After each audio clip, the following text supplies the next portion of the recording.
Well, yay. Here we go. Tone Master Pro. Yeah. I hope everybody's doing well. Happy Saturday. It is a beautiful Saturday. It's been a good one for me. I'm going to let this roll for a few minutes. Just to allow some folks to figure out or find out that I'm on live. So maybe I can have some interest in the Tone Master Pro, the device that I'm currently using to gig with and do live streams with, do a lot of recording with it also. So we'll see if anybody shows up. And also I'm going to be doing a little bit of sound stuff today. I know that there is some room noise coming through my microphone, and there ain't much I can do about that. This room isn't treated for acoustics, so there's a little bit of room in it. I get it. It's all right. It makes it sound like I'm in your living room, right? Oh wait, no. If you're in your studio, it'll sound terrible because there's echo, right? It's actually kind of a nice effect for vocals. Recording this type of reverb really sounds good. Sometimes it makes it so that I don't have to use a reverb on a vocal just because this much reverb is really pretty okay. And we'll get going here soon enough. I'm just looking at stuff. I want to see what happens. Yeah, let's do that. That's better. Okay. And we're just gonna, I'm gonna chill for a few minutes. I know it's Saturday and everybody's out on dates and hanging with family and doing all that stuff, but I hope that somebody will show up with some interest in what's going on new with the Tone Master Pro. It's a very, very powerful guitar rig. Very light, very, very powerful. And it just got a lot more powerful. Really, really happy with the updates. And I'll go through a couple of them, and we're going to focus on kind of the ones that I felt that the changes that they made, and we might mess with a few of the new effects. I know there've been a few videos out there that show that. Also, I do not do much in the way of using the presets in it. I play live and I record myself, so I'm not necessarily wanting to hear the presets because I don't want my sound to sound like that. I just go in and add an amp and start tweaking stuff from there, which is what the sound, if you've heard me play on YouTube or TikTok at all, that is what you're hearing on there. And I'm gonna go to, I wanna go see real quick. I'm trying to do a little publicity right now. Let me see if I'm live. I don't know if I'll be able to see myself live on TikTok. If I gotta go to my profile. There we go. Oh, there is a live going on there. Okay, so let's see what this looks like on TikTok and see what kind of,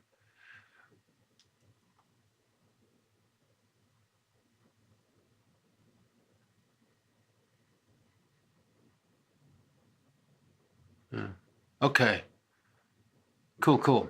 So I am seeing it on TikTok. That's great.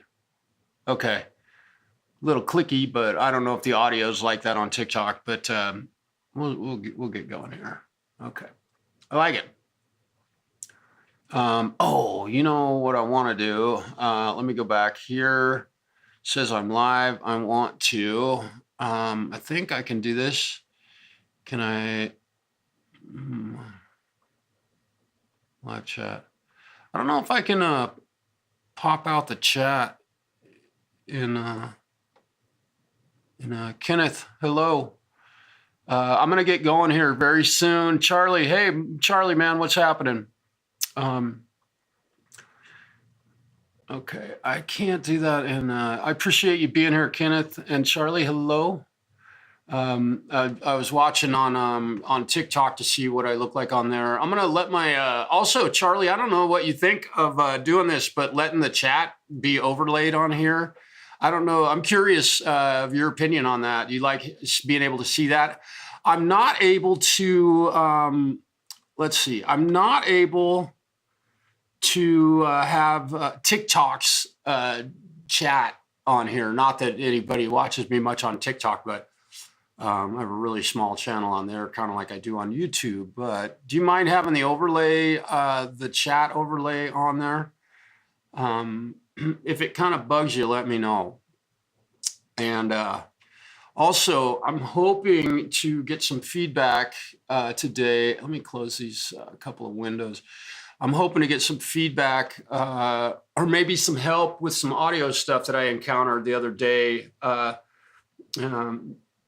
you're watching on your phone. Okay.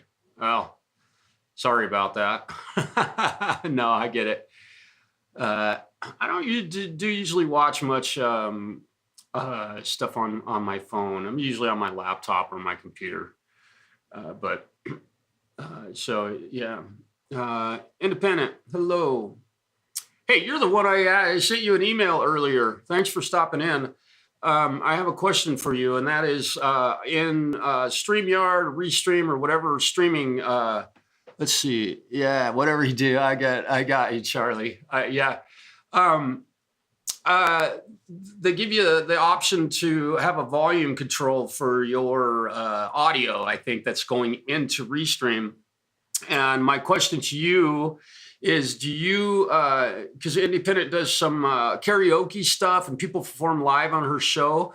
And recently, or on their show, I should say, Joe McGraw, hey, man, appreciate your help the other day. Hey, turn your guitar up. So my question is, do you have everybody turn their volume all the way up as maximum as it'll go? Simple question, yes or no? I'm curious. Because that's what I've done tonight on, I'm using Restream because I'm subscribed, or I pay for their service, so I don't have to look at advertisements. And I kind of like the interface. It's pretty cool. And I don't have to have the chat being overlaid on there, which will make me look a little bit bigger. But I figured, you know, if folks want to look at that, they can see it on TikTok also. So, but I'm hoping to hear from someone or anyone else that has been on live streams where you're performing using Restream or StreamYard. If you, yes, we're performing all volume. That's all I wanted to know. That is 100% why anybody was thinking, yeah, okay. Yep, perfect. Yeah, because my volume's down around the midway point in that. And I know that as a host, although you got so much stuff going on, you can adjust that volume. At least in Restream, you can. I don't know if in StreamYard, it seems like there was a mic volume adjustment. You can go over to the person's icon and turn that up yourself if you feel like they're or turn it down if they're too loud, that sort of thing. I don't know if you were aware of that, that you can have some control over that. But yeah. So let's see. Yesterday, Friday, had a really great day at work. Got a lot done, and I had some time to kind of chill a little bit at work because I was waiting for some glue to dry, so I was able to participate in. Yep, I made sure. Okay, so. I wasn't, because on mine it was at after I got it was at midway point. So I don't know how that works. So, and if it is like that, there's some problem in StreamYard with getting volumes at the correct level. I don't know, because I am coming out as hot as you could possibly stand it. You know, I should be hearing exactly what everybody else is hearing on the internet. So I'm not sure what's going on with that.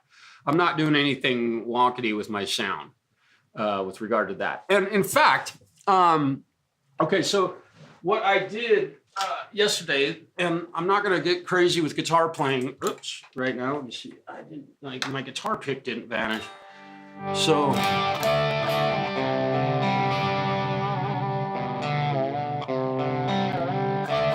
Yeah, Joe, forgive me, man. I thought it was you that were saying, hey, your guitar needs to be louder. I was like, God, I don't know what to do. So right now, my guitar, my volume in Restream is as loud as it can go. And believe me, when I say that, I'm coming out of Reaper extremely hot.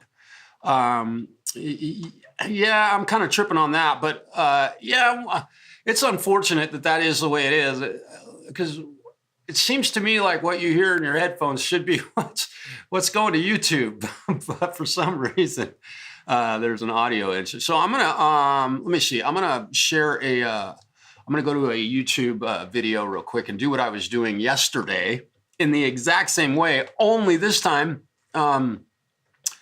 Let's see, up-tempo rock guitar backing track. I'm going to try and find a backing track, A minor, F, C, G. No, come on. 80s driving rock and E minor. Okay, I didn't really want A minor up-tempo blues rocking track.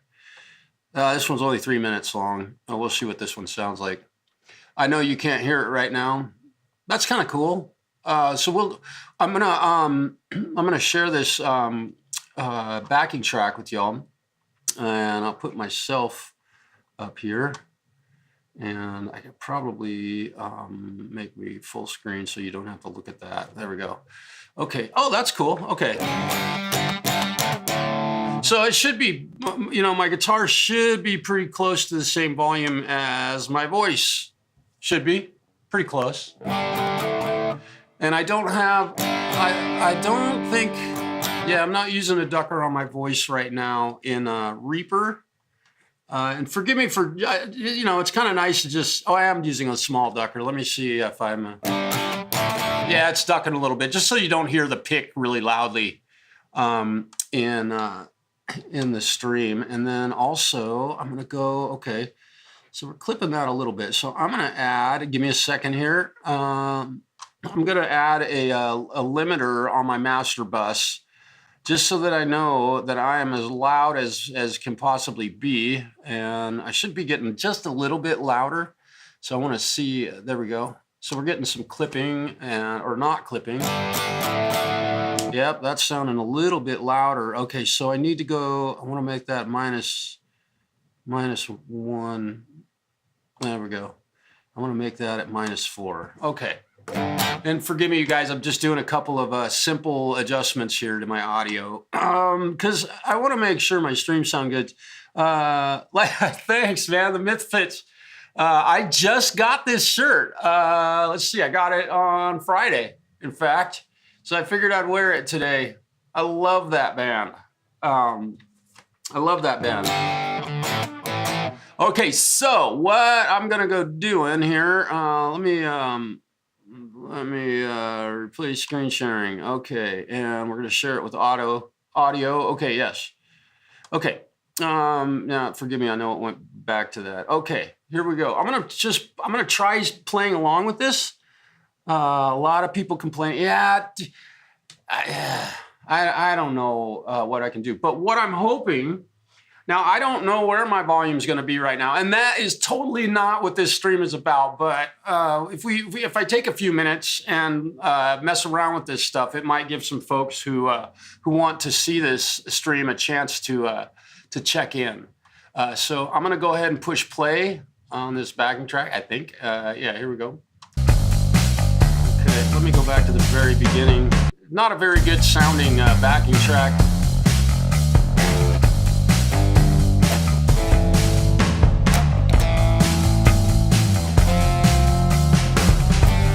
Now this should...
see how that's sounding. It looks like I got some fire signs and stuff. So I guess my question at this point is my guitar like way louder than the backing track, or is it still not loud enough? And if that's the case, I can certainly do something about that. I can always turn the backing track down, which is what I prefer to do in these things, because you can go to the, let's see, let me see, if I do this, there we go. Now I got the backing track. Yeah, the backing track is set at about 3/4 volume, and my volume is set at 100%. So I'm just curious if I get any feedback with regard to the audio settings. If you don't care to share, that's fine. Nailed it. The mix was pretty good. Okay, I appreciate hearing that. Cool. Yeah. So the idea here is I'm not going to be playing a whole lot today, although I am going to go through some stuff. So issue with notifications is I have too many. Yeah, clogs up, and then I don't get any. That's interesting. Yeah, I haven't had trouble. I have trouble not getting notifications a lot. I could come down a little bit still. Yeah, see, that makes absolutely no sense, because in my headphones, my guitar is way loud to the point that I can't really hear the backing track. So yeah. So and every time I do one of these streams, I'm going to have to make that adjustment. And in this software, they don't necessarily give you a number. All you can do is look at the fader. And so again, my volume is at 100%. It's as loud as I can go, but the backing track is already turned down a little bit. So I'm going to grab that backing track again. And we'll put it in here. Let's see. I don't want to be invisible. Why am I invisible? Interesting. Let me hide that. There we go. Okay. So here's the backing track, and what I can do is on this window, I can click on it, and I've got the volume, and it's up 3/4 of the way. So if I turn it down halfway. Right. And again, like my guitar is way too loud in my headphones for this. So if this turns the volume down on the backing track more, I'm going to have a hard time following it, which I definitely can mix that differently, I think. But it's interesting. And maybe I should use this volume to turn the backing track down, which would also turn it down on my headphones, because in Restream and StreamYard, the only thing you're hearing from those is, well, let me see. Again, this is just stuff I should do on my own time, but I need some help. So if I push play on this backing track, the audio should be playing. Okay. Now, if I turn it down, it's all the way off. You shouldn't be able to hear anything. Let's see, what's this? Much even worse. Yeah, you should not be hearing anything of the backing track right now, according to my settings in Restream. Now I know there's about a 10 or 12 second, maybe even a 20, 30 second delay, but you shouldn't be hearing anything. Yes, I want to get away from Windows, dude. Okay, so again, the audio, and it should be coming up slowly a little bit. So the volume stayed the same for me. This volume control doesn't change the volume in my headphones at all. And let me stop this real quick. Too bad you can't interact with that channel. Okay, yeah, no, I'm not using OBS at this point. I'm just using basically just restream directly to YouTube. Hopefully that when you were listening right there, the volume went off and then came back up and faded in a little bit. Hopefully that's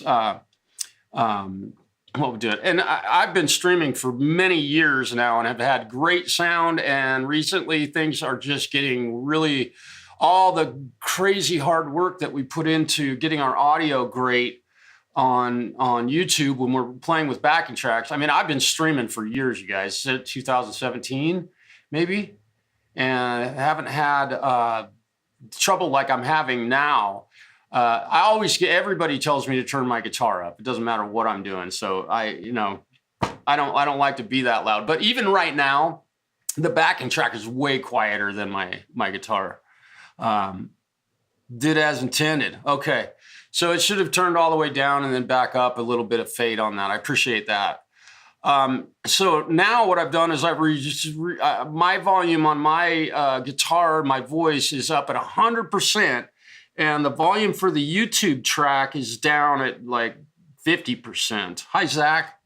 Welcome. So I'm going to try this again to see what this sounds like. This should be a little bit better, which I can barely hear the backing track.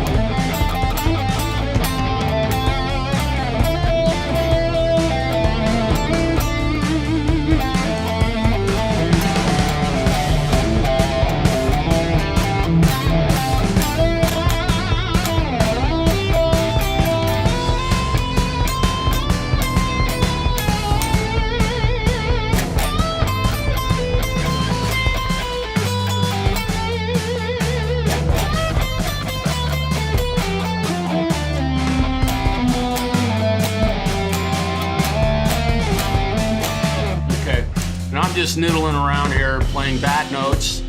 And then to answer your question, you asked me what computer I'm using. I am using a GoodTice. Let me see, is that, yeah. I'm using a GoodTice computer. It is one of the mini. It's about the size, I can't quite get it up here to get it in the camera because I got too much stuff hooked up to it right now. And again, thank you all for joining into the live stream. I really appreciate you all being here. We'll talk about the Tone Master Pro soon enough. I'm just working out some audio stuff because as a mixing engineer and having mixed hundreds of songs, thousands of songs probably, and recorded thousands of songs, the online audio stuff is not what you see. The faders don't actually mean where they're at in relationship to what you're monitoring. It's really sad that that is the case, but unfortunately, my hope is that that little bit of playing I just did there, my guitar was loud enough, because I can literally barely hear. I don't think I turned, let's see. Yeah, the backing track is all the way up. I would love to even turn it up louder. And if I turn my guitar down, it'll get quieter. I don't have that control in between my headphones and YouTube. I don't have that. But I do, I am mixing in Reaper as a DAW. So I've got every effect and every processing, every bit of processing under the known universe in there. Well, let's just move on from that because I'm not going to be playing with a bunch of backing tracks today. So we'll stop this the screen share. Although I am going to open up the Tone Master Pro software and I am going to share that with you. Let's share this entire screen. I want to share this one. Here we go. Okay, so here's my the Tone Master Pro mix control device. Now, this is everything that I use at a typical show that I play, a live performance. However, this is not exactly what I usually do. Now, I'll let you, they're calling my name. Bye, Charlie. Let me bypass this doubler. This doubler is a new effect that just came out. Thank you, God, for that. I appreciate Tone Master Pro listening and doing that. Now, this is how my old, this is how I would double my old guitar channel or my old guitar track. And what happens is the minimum time that on this delay channel they would give you is 30 milliseconds. You couldn't go shorter than that. So this is what ultimately what my, and there's another problem with this. You'll notice probably in your headphones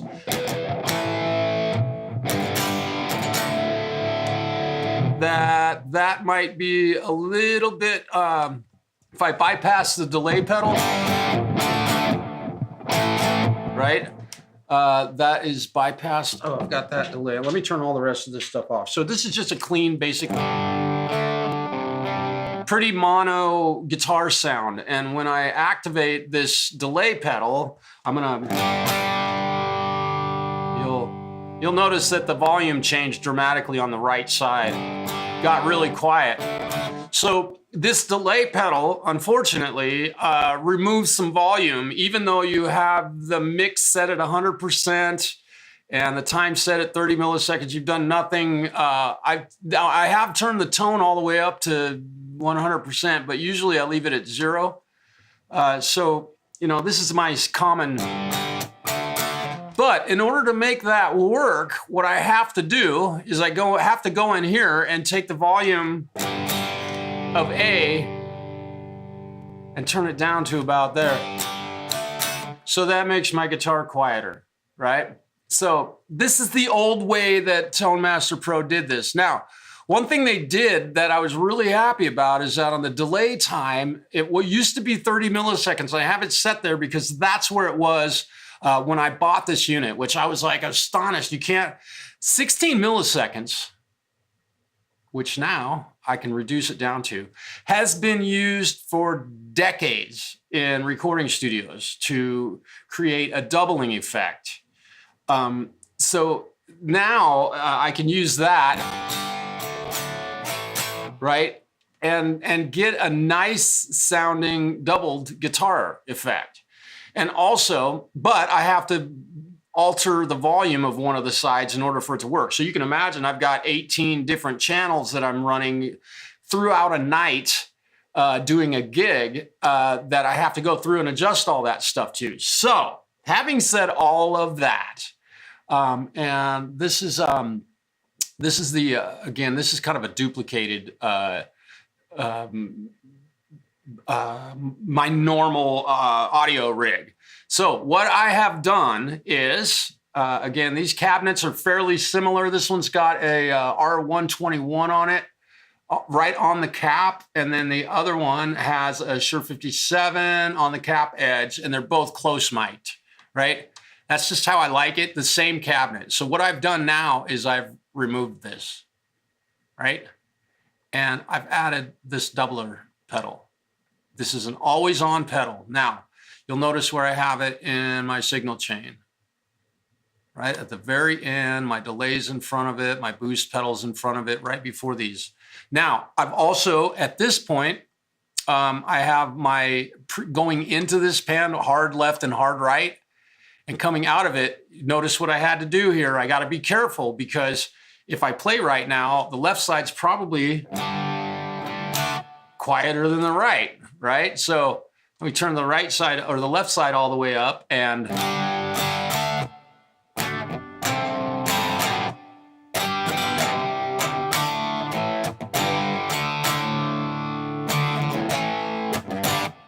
I've got a beautiful doubler effect. And now also I want you to notice this. Excuse me. And I will answer, that is a, Joe, that's a great question. Give me a moment here.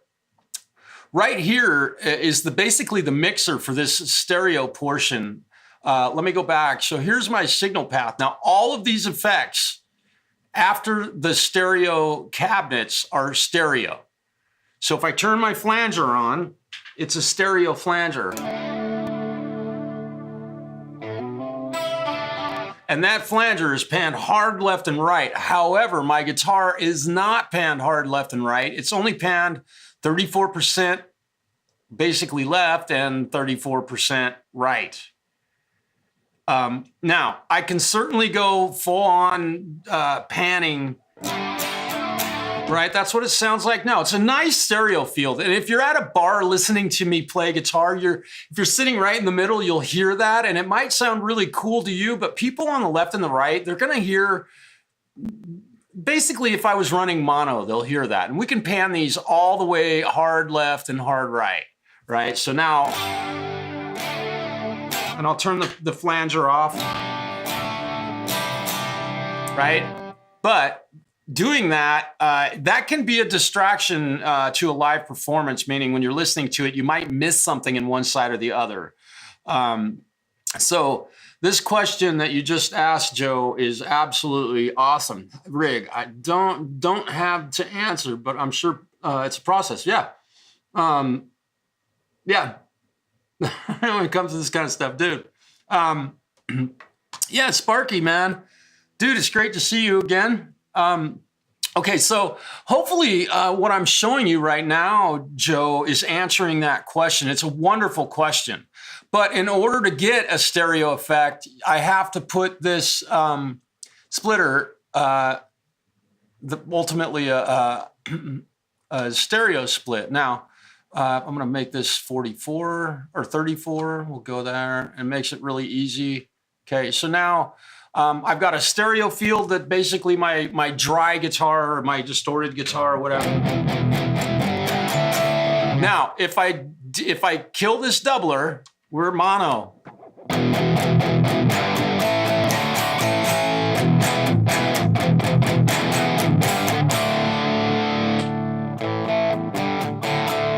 Right? The only stereo effect that you're getting out of this right now is the fact that I've got a 57 on one of the cabinets and a 121 on the other, and they're in slightly different locations. So that's the stereo field that you can get from this.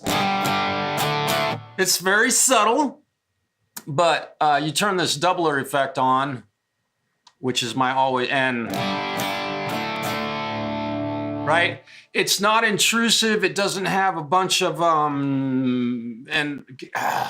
this is the thing that I feel turned the Tone Master Pro into a truly powerful tool for playing, doing live streams, for getting that stereo field. Let's see. What's that? Woke up. Nice. Yeah, so hopefully that helped you understand. It really isn't rocket science on this. And so another thing that I can do here real quick is just build. And I would like to do that. I can take some time to do this. I realize that, doing stuff like this is not terribly exciting.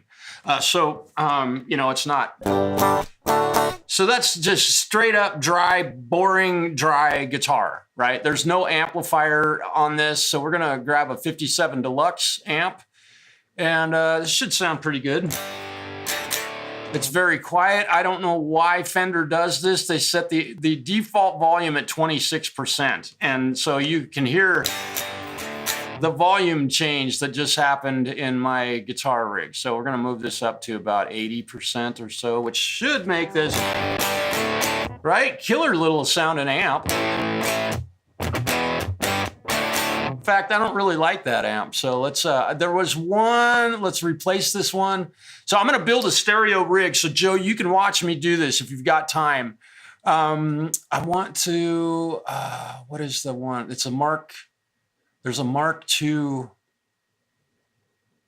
where is it? Marksman Channel 1. I think this is it.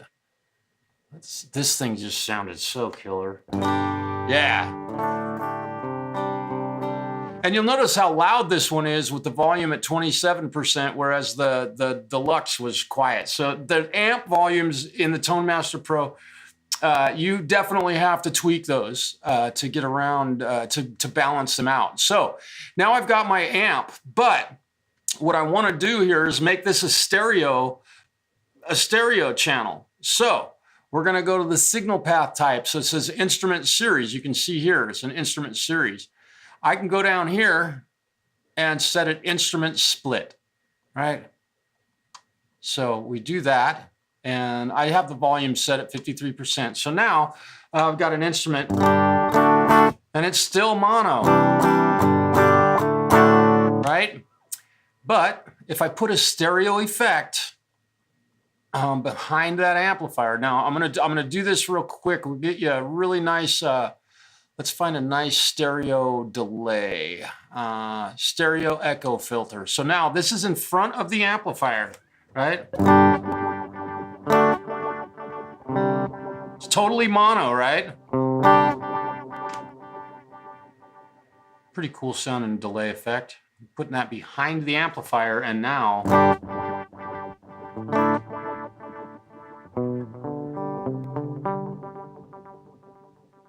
so hopefully you can see how that works, Joe. And the other thing that I do with mine is I usually use a head right here. So we'll replace this with an amp head. And let's just grab the Soldano, the SLO. Where are you? SLO. We'll grab this one. These are very notoriously killer heads. And let me turn the delay off, bypass the delay. So now we've just got a totally mono, right? So I'm gonna add a, and there is no speaker cabinet on this. So we'll go to our cabinets. Let's just find what everybody would likely use with this. Is a 4x12 British Alnico 100, British Blackback. Oh yes, here we go. Either this one or, let's see, where is it? The Mega Shadow. No, the Mega V30. So we're gonna go with the 412 British Greenback on the what looks to be the left side, and we're gonna use a let's do a 421 microphone on that, and we're gonna put it, we're gonna locate it right there on the cap edge. And then on this side of the signal chain, we're gonna grab the exact same cabinet, 4x12 British Greenback. Where is it? There it is. We're gonna exact same cabinet, right? But on this side, we're gonna use a Dynamic 57, and we're gonna put it in about the same location. So here we are with the exact same cabinet.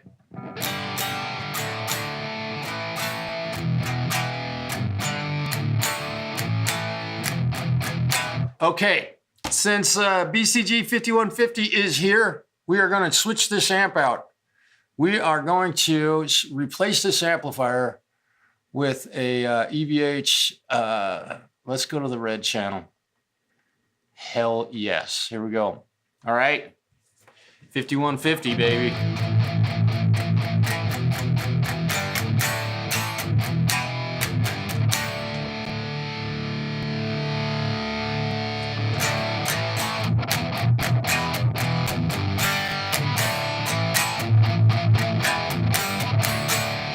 And I want to put a little more ducking on my guitar. I want to make this duck quite a bit more. Okay, there we go.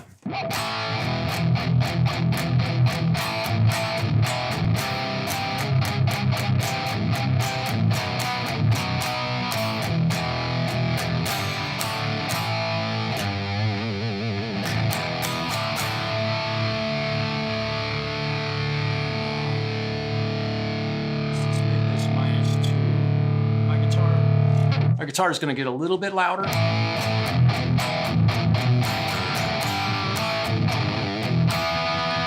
On the left side, and we're going to make the right side the same. Let's do -2. There we go. So now we got right. So now I've got some serious ducking going on. Now, again, we're kind of mono, but I'm going to go ahead and take this speaker cabinet and I'm going to replace it. Let's just find something that's totally off the wall for this. Let's do a 1x12.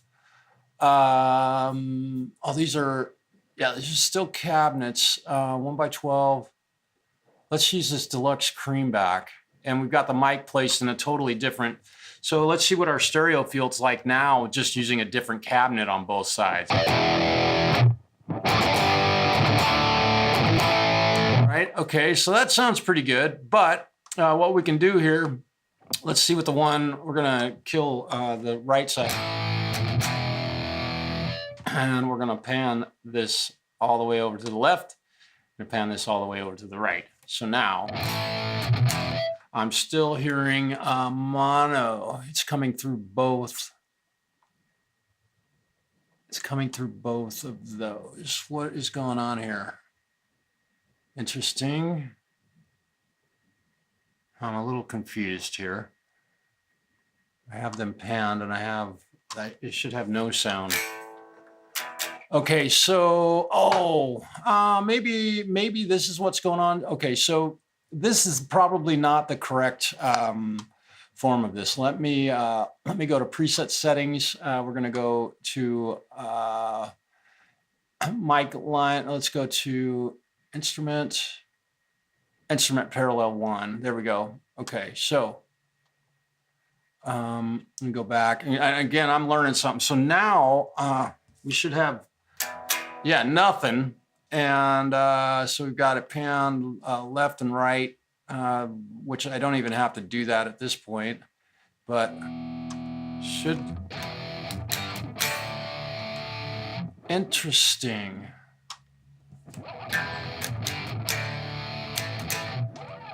Now, if we go to, let me see what's going on. I'm kind of learning something here. If we go pan that one left and right, and we turn the volume all the way down, got nothing. Let me go back to this, and now we should have volume in the right side and none in the left. And forgive me for, yep, there we go. Okay, so there's our stereo. That's what the Fender cabinet sounds like. We'll turn that one down, and this is what the Marshall. And in stereo, and that's a big wide stereo field. So ultimately, this kind of matters at this point because I have a stereo delay in front of it. I think if I pan this 0, and then here's another thing that I don't dig about this. If you double click on these, they don't just go to 0. So that's kind of a bummer. So if I set this pan to 0, is that 0?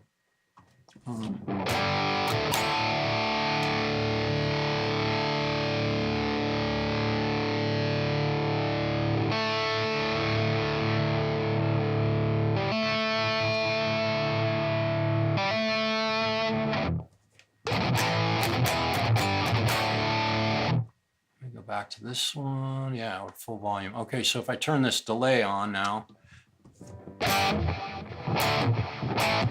So for some reason, I am hearing a lot in my right channel and not much in my left, and I'm not quite sure why.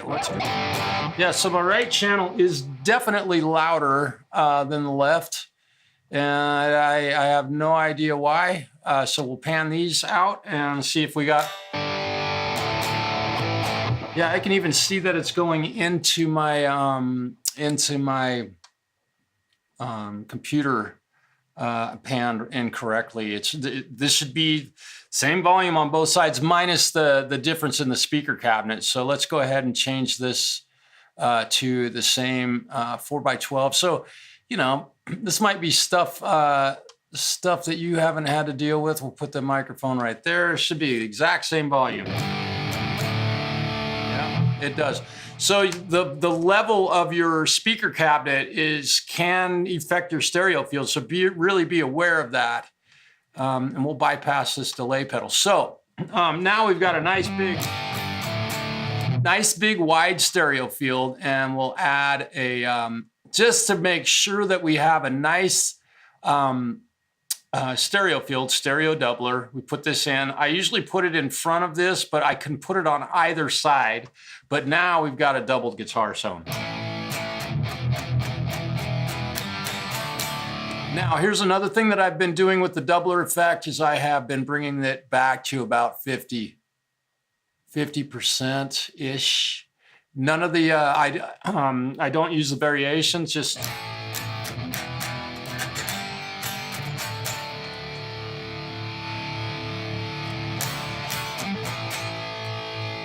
It's interesting how it affects one side, right? But it doesn't affect the other side. So Yeah, that was okay. That was a change that I was making early on, trying this effect out, and I decided to leave them at full blast because that gives me the stereo effect. Now the 1 and 2 right here. Forgive me, I'm not. I'll have to catch up on the chat. Kind of a nice sound, but I like the 1 better.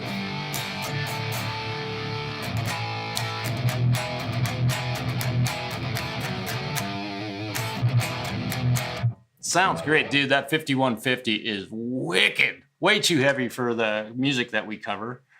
So here we go. Alan, what's happening? Let's see who's here. Sean, how are we doing, man? Welcome to the channel. Sean plays guitar. Do you? You want to come on and play some guitar? He can certainly come on here. I'll send you a link. Sounds great. Yeah, dude, thank you. Alan, it's great to see you, man. Hopefully you're having a great time in this wonderful shitty weather we're having. The weather has not been really great. So the almighty algorithm bless me this evening. All right. Yeah, if you would like to come on and play, we can play a little bit. But I'm just kind of going over the things in the Tone Master Pro that I have really enjoyed thus far. So what I'm going to do, let's see. But Billy Squire, I think, used the Marshall Lead 100 and 2 Altec speakers. Yeah, yeah, Finn speak and seen his rig. Yeah, that's a Marshall Lead 100. I don't know if I have I don't know if I have that amp in here. Let me let's see. So definitely have an SLO 100. This is a this would be the FBE 100 would be a close proximity because I don't know what's his name. Well, the guy that builds these amps is totally copying Marshall.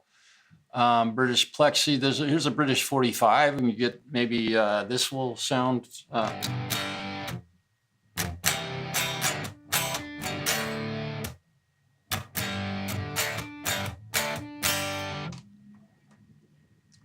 Yeah, Sean, good. I probably won't be able. Okay, right now, but if this is an everyday Saturday type thing, okay.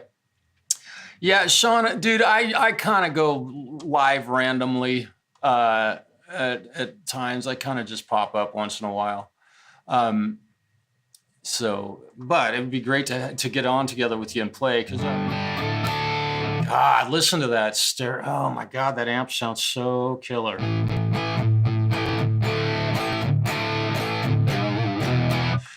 So that's probably close to the 100-watt head that he would have been playing through. But also we got the British Plexi, which obviously sounds just like one of the greatest amps ever. And it's amazing how when I use these, again, they turn these amps down really quietly because I think that they kind of want you to turn your volume, the master volume for the Tone Master Pro all the way up to 100% or close. So I don't usually do that. But here's a Plexi.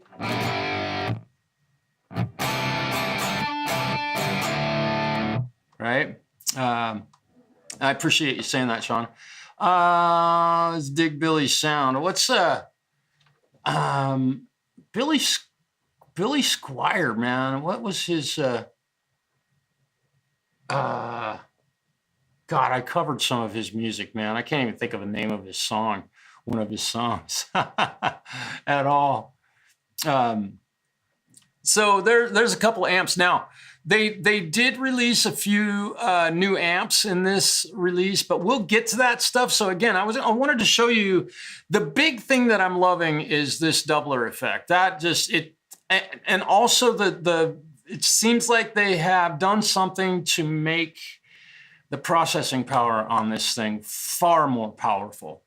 So what I'm going to do right now. Let's go to this channel, which I have my pedal board all set up. And this is my normal guitar tone. So if we're going to play a song, you know,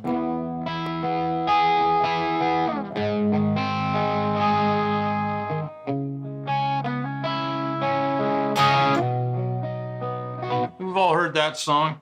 But they have a new delay pedal that I'm really digging, which...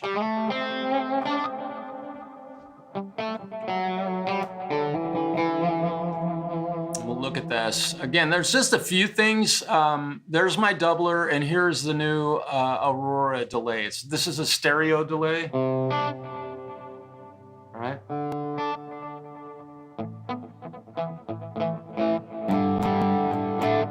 It's just kind of a nice, this delay is really a nice, because you get that delay and a reverb effect kind of in one, the Aurora. So this is a really cool effect. I will probably start to work this effect into my my usual everyday guitar rig for gigs. So that was nice and cool. Now here's another thing that I've done with this. I don't know if any of you watched the Dweezil. Okay. Let's see. There we go.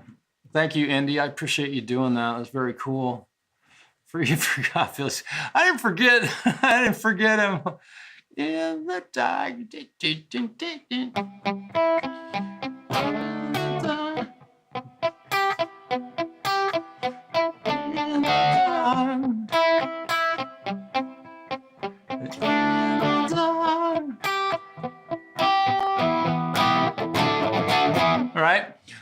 Okay, so here's something that's really cool. You'll notice here, look at this.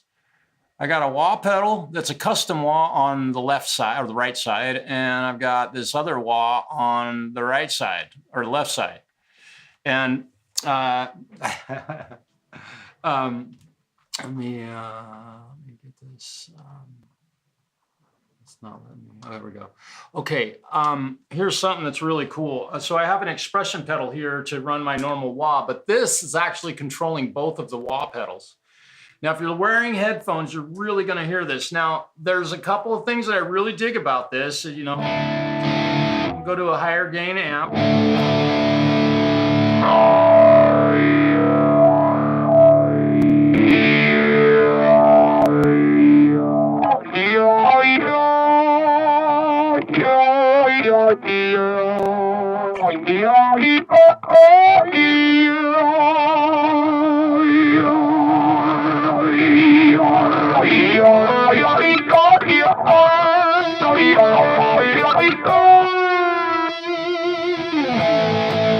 So kind of cool. So with one model, oh dude, get her done, man. I was a plumber for a lot of years. I feel you. I've built a couple houses, so do it, man. So that effect right there, I'm able to control both wah pedals with one expression pedal, which is really cool. I've been able to do that for a long time, but now I've kind of implemented it, because yesterday I watched, I don't know if you guys saw Dweezil Zappa's thing with the two wah pedals. I just thought that sounded wicked. So that was another one. And then, yeah, then again, my olden days doubler, which was kind of an old school. You read my 5 favorite today on your one video. Excellent. I'll have to check you out, Sean. I will definitely go and subscribe. Missing remote, hello. Let's see. So let's go back to, let's see, I don't think I've got, oh yeah, I didn't save that patch. So really, those are the main things. Basically what I've covered today are the main things that I really enjoy about the new Tone Master Pro. It sounds fantastic. So I'm gonna go to my, let's go to the British Jubilee. This is my favorite rhythm guitar, and we're gonna put, let's go to effects, and we're gonna put a, let's put, oh, here's, oh, there's another one. Where are you? Let's see. No, which one is it? There it is, right? Okay, I'll get over there. Okay, this, and I'm gonna make it, I'm gonna assign it a foot switch to it. So we're gonna put an overdrive pedal right there. We'll just have it turn on and off, and we'll set that, and it'll be red. We'll make it green because that's kind of a good color for an overdrive pedal, right? So we can go back to this and I can turn the foot switch off. And so the amp, I need to turn this amp up again. I run my stuff quite different, I think, than most people do with respect to the volume, but there's a reason for that also.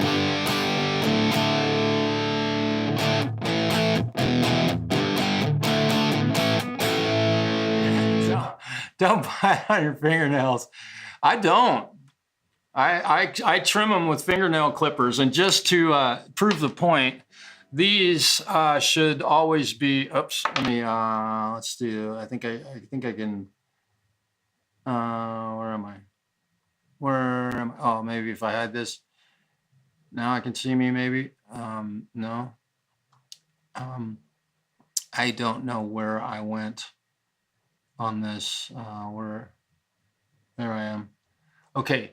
Just so we're all clear, those always use fingernail clippers. And these ones, these are the shitty new ones, but I've got these old fingernail clippers that have the wonderful, awesome little file on them, and you can clean out underneath your fingernails if you get dirty, right? Which I need to do. But these things are probably 40 years old. Anyway, so there's that. So yes, trim your fingernails with a pair of fingernail clippers. It's a safe thing to do. And also, as being a diabetic, I have to be very careful with my fingers and toes, so I always take care of that stuff. Let's see. And missing remote. I don't know if we have met before. I don't recall seeing you. Maybe we've bumped into one another. Shit rolls downhill. Yeah, I don't know if we've met before, but welcome to my channel and thank you for being here. Entirely underrated. Yeah. So let's go back to the Tone Master Pro. So we've got this nice British head here. And actually, you know what I'm going to do is I'm going to change this to the clean head. Now, this clean head is not terribly clean. Right? It's not like, that's not very clean. So let's go to something a lot cleaner than this. I'm going to go back to, let's see, I'm going to go back to my combo and this Marksman Channel 1. I really love the sound of this amp. It just sounds great.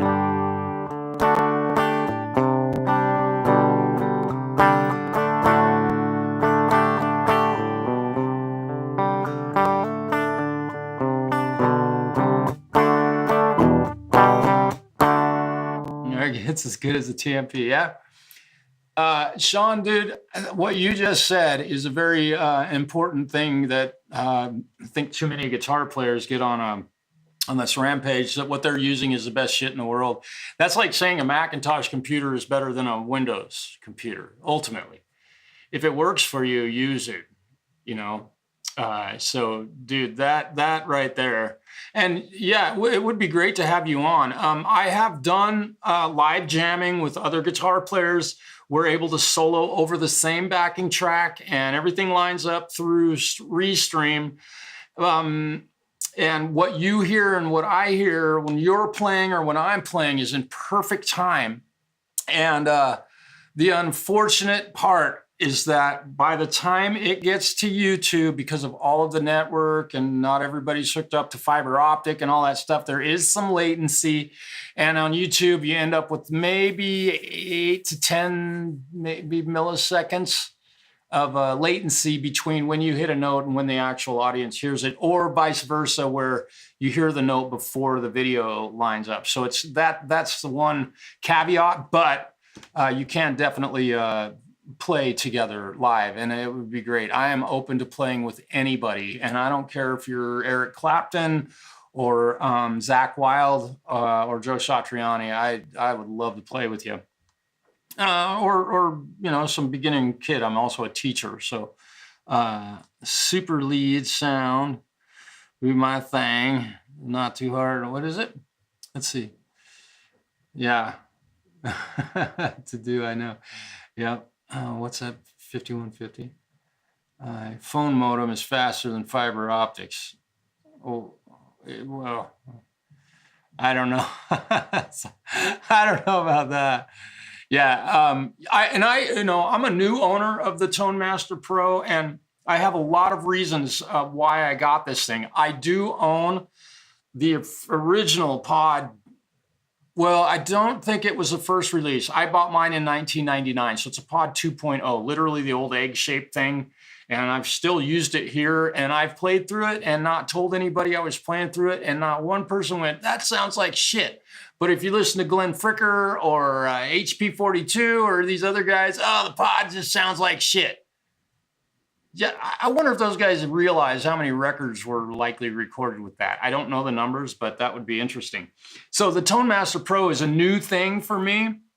I've had it for almost a year. I'm sneaking up on a year. I think in June or July will be 1 year that I've had one of these. And I was fortunate enough to have a friend that lives close that bought one.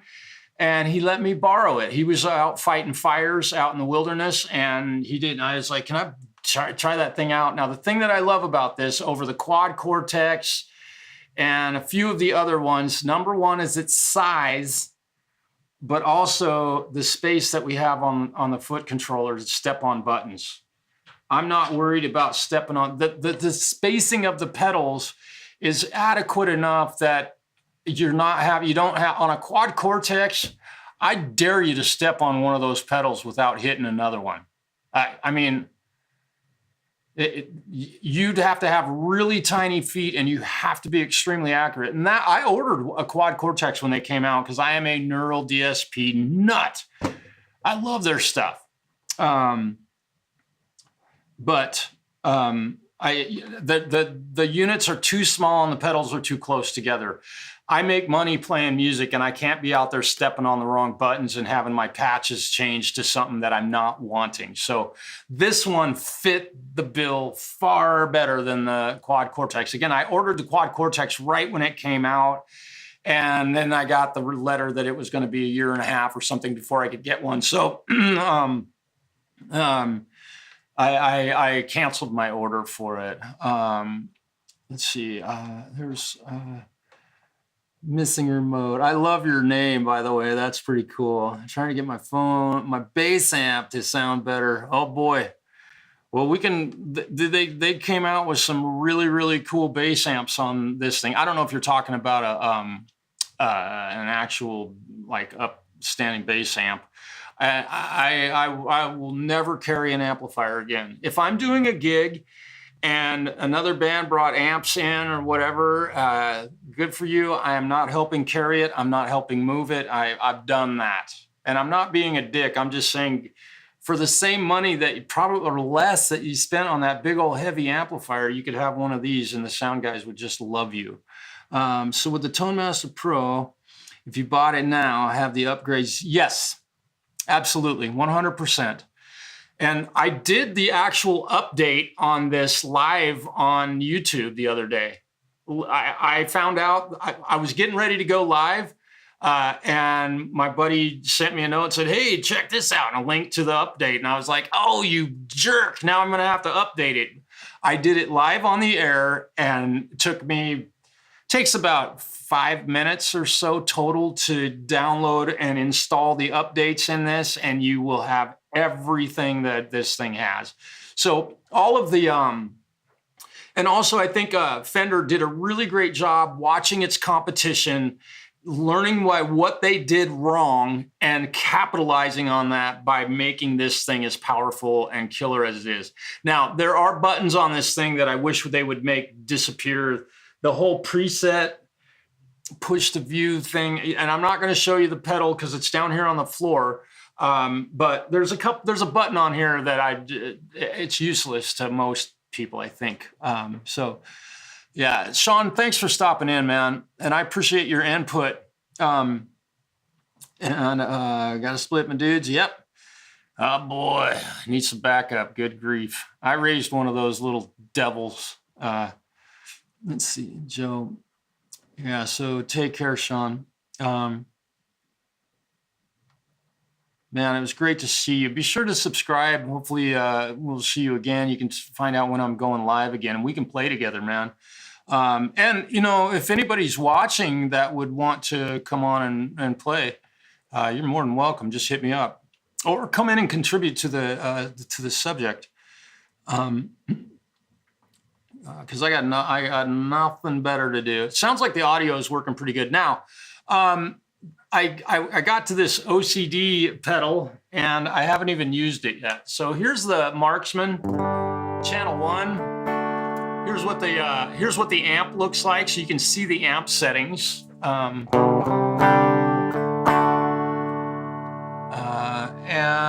Let's see. So this.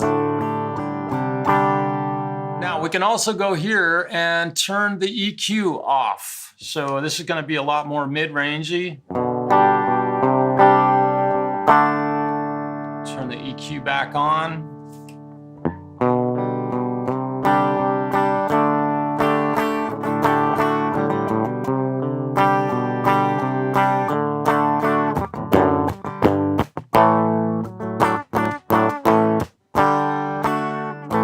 Right? Sounds great. But with this OCD pedal in front of it, I'm going to pull this up.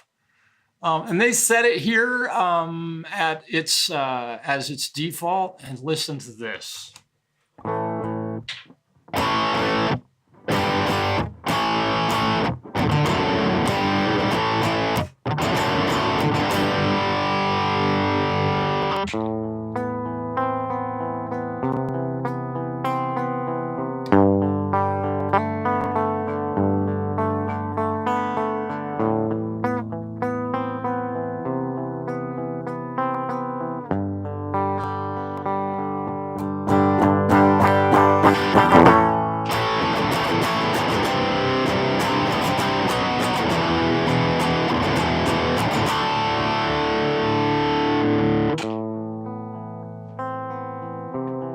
Man, that pedal, oops, I'm sorry, you can't see the pedal.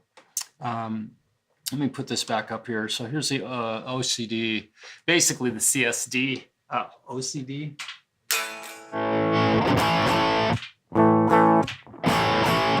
Man, the thing sounds so wicked. It's a killer overdrive.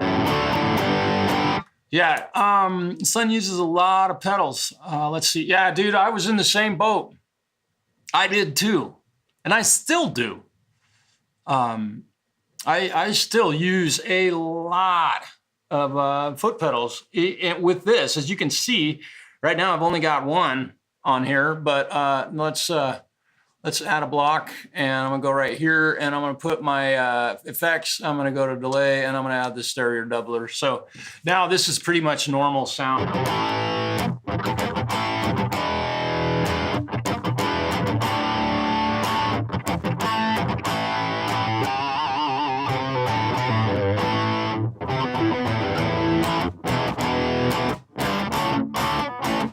That sounding really good. I'm liking this patch. This pedal and this amp together really sounds nice. Now, I want to go. I'm gonna just kind of build a bit of a pedal board here. Let's go to a reverb, and we will grab. Let's see. They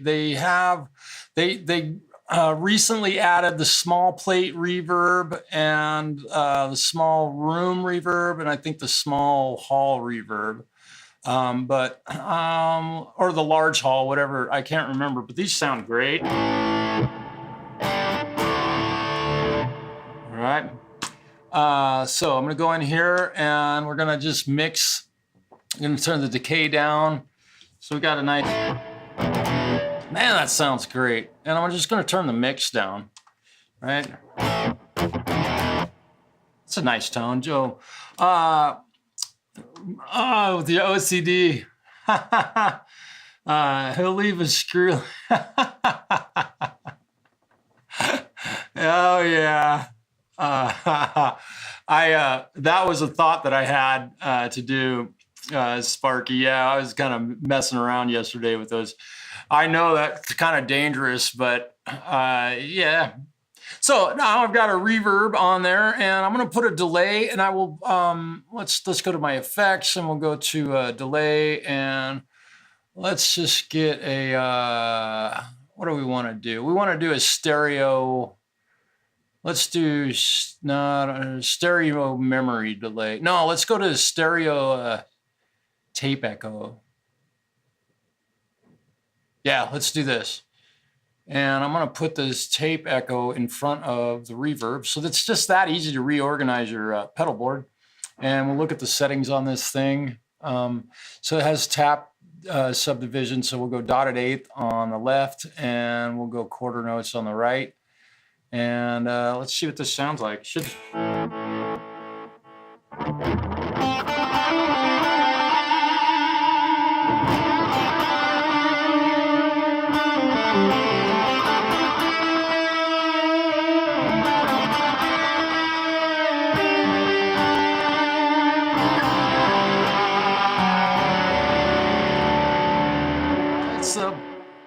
Just that quickly, I have this pedal board to work with. Now, what I am going to do, let me hide this. What I'm going to do, let's go here. I'm going to, let's see. I'm going to go to this website here. It's called YouTube, and I'm going to try and find a different backing track. And I'd like to use this A major, Southern Rock. I don't want Southern Rock. Filthy funk guitar, D minor, easy heavy, hard rock guitar backing track. Well, it's way too long, but we'll see. Let's try it.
Tone here a little bit. I got way too much delay, but that's all right.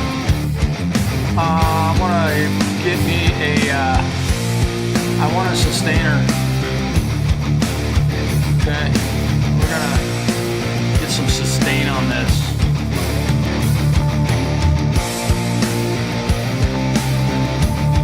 Now, let me stop this real quick. So, I'm curious how the mix is right now. Sparky, thank you, man, for saying that. Total math. Dude, I have to clean. I clean mine up literally. It gets a full clearing every Friday, and so I really like that. Having that. It's interesting with this. With this Tone Master Pro, the ability to have multiple pedals in line that you can activate. If I go to effects and I just want a kind of an 808, yeah, let's do a good old fashioned tube screamer, and we will tell it to turn it on and off. And I'm, what does this say, on and off? And we'll make that it'll be red. And I put my sustainer in front of it. Oh yeah, that one. Okay. I know you can't see what I'm doing here, but let me stop sharing that. Let me share a entire screen. This one. Okay. Okay, so I've got this. I'm going to make that yellow. So now what I've done is I've got my tube screamer here and my CSD, which is basically a very famous foot pedal, which I absolutely have fallen in love with now that I have one that I can mess with. I'm gonna turn my, I don't want to turn the reverb. I want to turn the delay on and off, and we'll make it cayenne to turn it on and off. There we go. Right, so now I can turn the delay on and off. So just like that.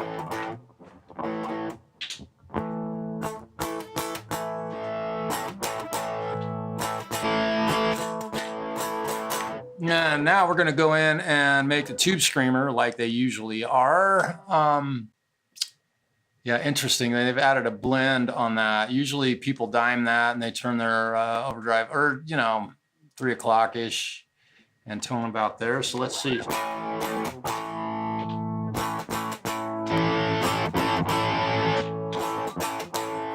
So that does give it a little bit of a bump. Not really a fan of this foot pedal, so let's grab this one. This should give it a little bit. I want to get some more volume on this. So again, we're just kind of messing with these a little bit right now. I don't know what this little button.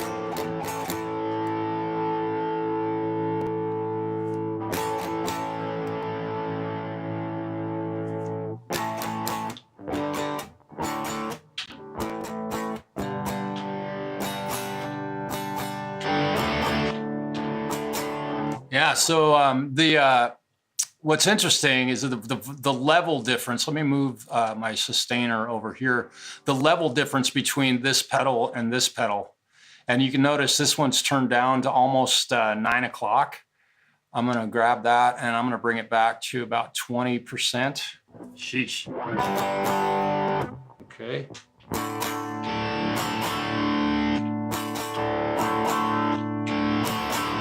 So it's definitely, let me turn this back up to wherever it was. I think it was about 25%, yeah.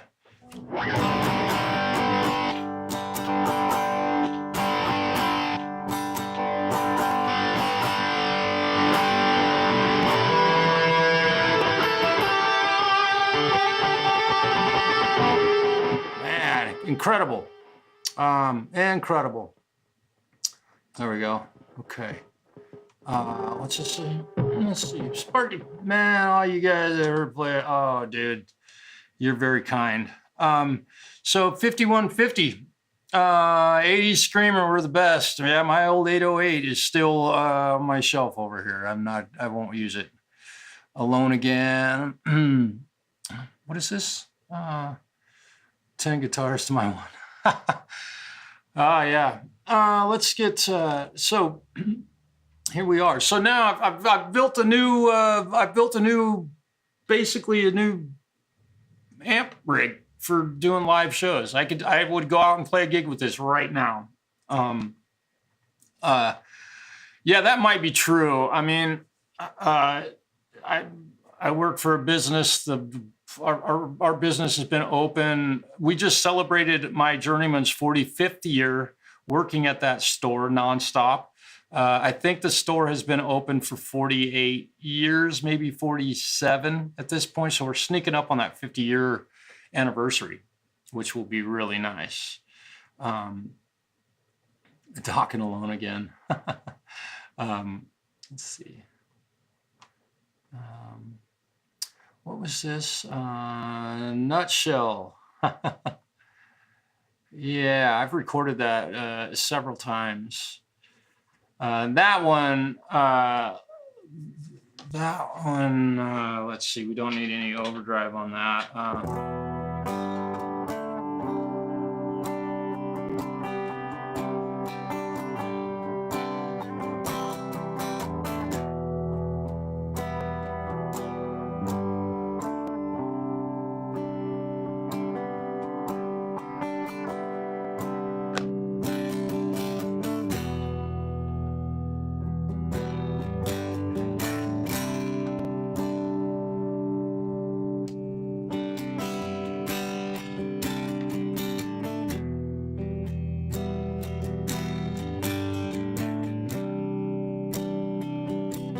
I need to learn to sing this one.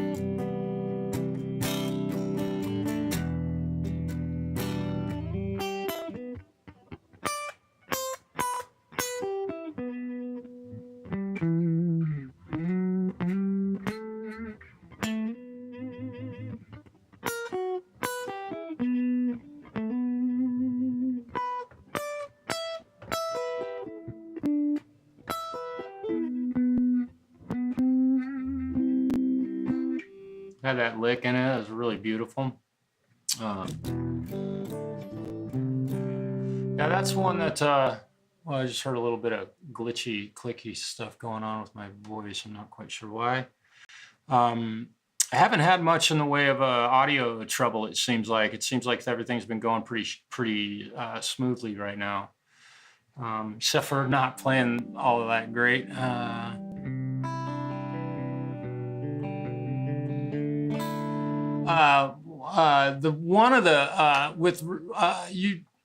Jerry Aller, yeah, dude, that guy, he definitely inspired me. One of my favorite guitar solos is from Rooster. It's just such a beautiful.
That song, it's such a beautiful guitar solo.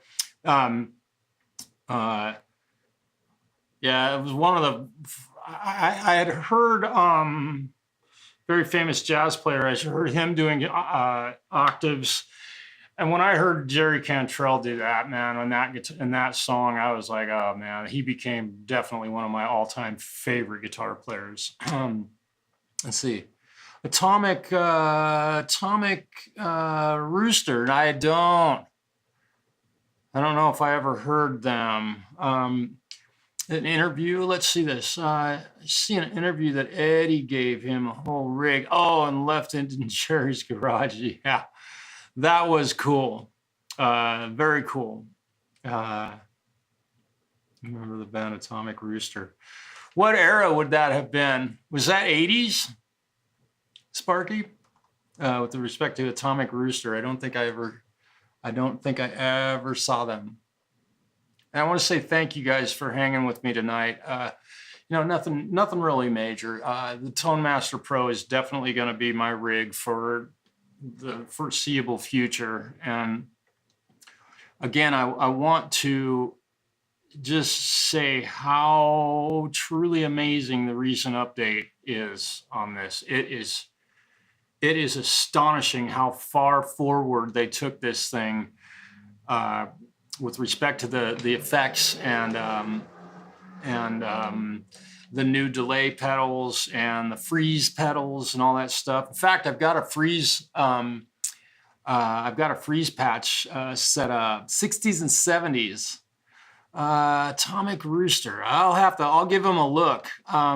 Let me go back. Let me get back into this real quick. I have a patch set up with a freeze pedal in it right here. They call it the Arctic Freeze, and I think I have, yeah. So this thing allows you to do a freeze function. I think most all of us watch Rick Beato pretty regularly. And he uses a freeze pedal quite often on his show. And this is basically the same thing. The big difference is, BCG, dude, you're welcome. You are more than welcome. Born in 1967. I'm 54. Born in 1971, bro. So, yeah, your birthday. Oh, you've already had your birthday this year, so have I. Yeah. So the freeze, check this out. So you can do something like this. Let me pick a note. What do I want to do? I want to.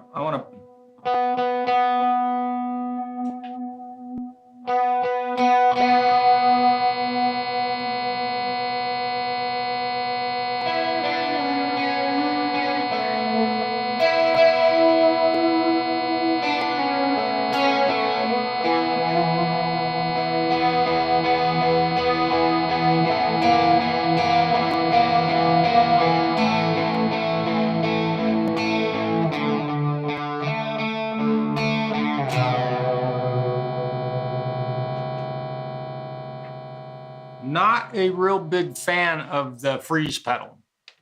April 27, 1971. There you go. Hey, dude, we're exactly a month. I'm almost exactly a month older than you.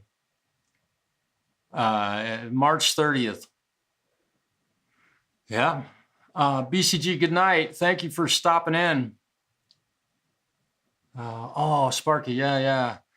BCG, thanks for being here, man. I appreciate you dropping in. And I think, you know, I've kind of gone on long enough. This, not really happy with the,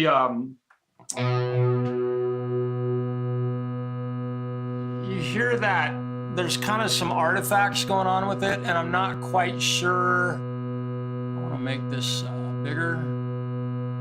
Let me see.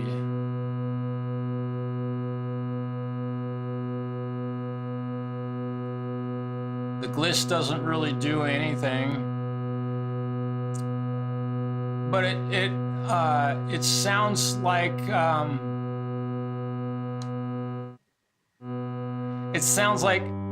there's a we could change it. It sounds like there's like a synthesizer on it, right? It's not that sound that my guitar made, so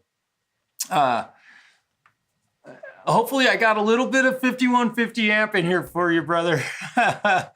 I love your name. And so what I'd like to do is replace this with the Arctic sustainer, right? And I think I have to go in here in order to do this. Oh, maybe not. Maybe it's already, yeah, no, I've got to reprogram my foot pedal. So I have to go in here to foot switch, right? And we'll make it this one, and we'll make it a parameter change, and we'll select that as our parameter change, and we're going to set that to freeze, trigger A, confirm, and when I push on it again, it's off, and I hit confirm, and that button will be red, which is fine. So I am not 100% certain how great this is going to sound, because I mean, if I hit my, let me turn that off. My guitar all by itself. Well,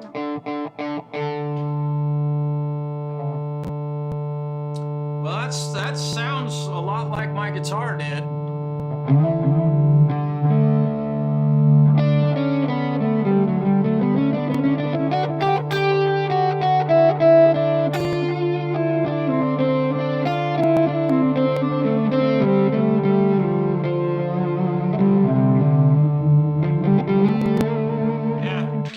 Yeah, it's kind of annoying. Dylan, welcome, man.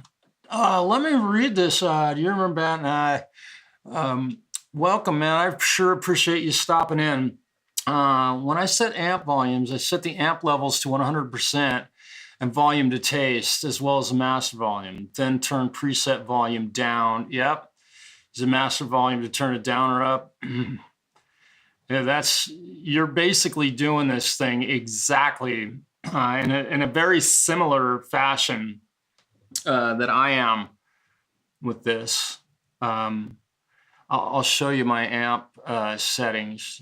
I really appreciate your input on this. I haven't had too many folks stop in that actually use one of these. So we'll go to, this is my rhythm guitar lead, which is a Jubilee Clean. I have the amp level set at 87%, and I have the master gain, or the master volume dimed, basically. Here's my EQ settings, and everybody will EQ their amp differently, of course. So, and then, let's see, on my dirty head, 73%, slightly louder and a little less my master volume on that. And also, if we go to my preset settings, all of my preset volumes are set at 53%. It just seemed like a really nice, even place for me to be. And then also, obviously, the master volume on my pedal is, I have it currently set at 52%, and I have to be very, very diligent with keeping that the same, because let me also share this with you. I'm not just running a guitar through this. We are also using this as a vocal effects processor. Our lead vocalist in my band runs his vocal into the microphone input on this at every one of our shows. And we have a delay pedal here that he can turn on. And every song I tap the delay in, so he's always in time here. And I found this studio delay to be really awesome. We're running vocals mono ultimately. So that's how I run my rig. And I do have a volume difference. My clean channel, right, is not super clean. I like to have a little bit of grit.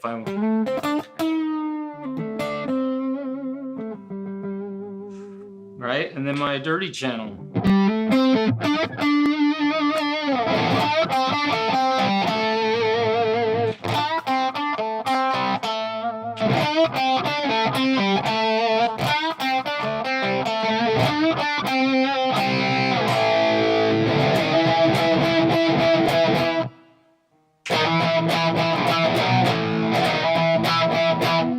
So another thing that I've done recently with the Tone Master Pro is I have gone to using a lot less gain with my guitar sound. I've gone to let me put this back. I've gone to using the I use the Royal Tone, the King of Tone clone, as kind of my main rhythm distortion channel. So I'm just nice and clean, you know, so I can put a chorus effect on it. I do use a chorus once in a while. So let's see.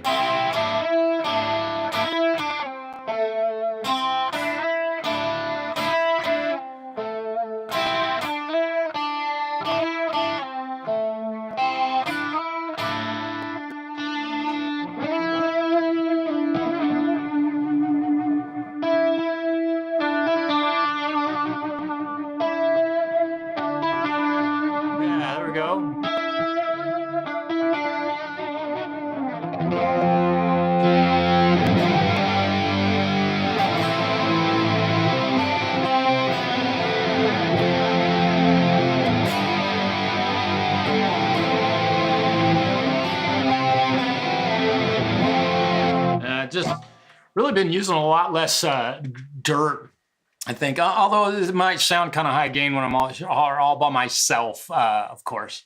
But malware bias, I have removed all of that shit off my computer, man. It's gone. Mark, hello, man. Good to see you, brother. I got your message about that song. I think I said something about it. Yeah. The goofy video we made for that. Sparky, I understand. You're going to have to crash out, man. Thank you for stopping in, Sparky, man. It's really great to see you, and it's really fun to watch your channel. I sure appreciate it, and I know that people will watch your stuff and learn something, because you are offering really wonderful advice to people on how to fix their instruments, and sound advice. Coming from, I make a living doing it. I probably make more money doing guitar lessons, but for my students. So Sparky, you have a great night. So Joe, I'm sorry about your luck with the what is it? The malware bites. Oh my God. That stuff is gone off my computer. That is not welcome. So I think after all of this talk, I probably should play something just to kind of give you an idea of what I'm using this for. And also, I want to point out one really important thing. Let me stop this. Stop sharing that. Okay. I want to point out one more really important thing. Now, I'm not doing gear demos at all on my. I typically don't do my gear demos on my channel. But with the Tone Master Pro, I'm happy to share that because it has more than paid for itself since buying it. It has paid for itself many times over by me earning money using it and playing through it. And I have had nothing. My encounters at gigs have been extraordinary with the interest in it from guitar players that are in other bands or that just are home guitarists that play. They don't actually play gigs. So also, I've never had anybody come up and go, why aren't you playing through an amp? Or, God, your guitar sounds terrible because of that pedal board. Trust me, I have never heard that. These things are definitely the way of the future. They're here. It's not the way of the future. It's the now. It's what's happening. So I highly encourage anybody playing in any kind of band environment to start looking at going ampless anymore. I have had more sound engineers that run sound for my band, like, give me the God, I love you, because they don't have a guitar amp that they have to mess with that will fuck up their mix of the band because the guy will go back and turn it up. And believe me, if you play an amp, I know you do it. I've done it. I'm the same. I was doing the same thing for many, many, many, many years. And I've owned a dual rectifier, a JCM 800, a twin reverb. I've played through many jazz chorus amps, all the big ones, an SLO.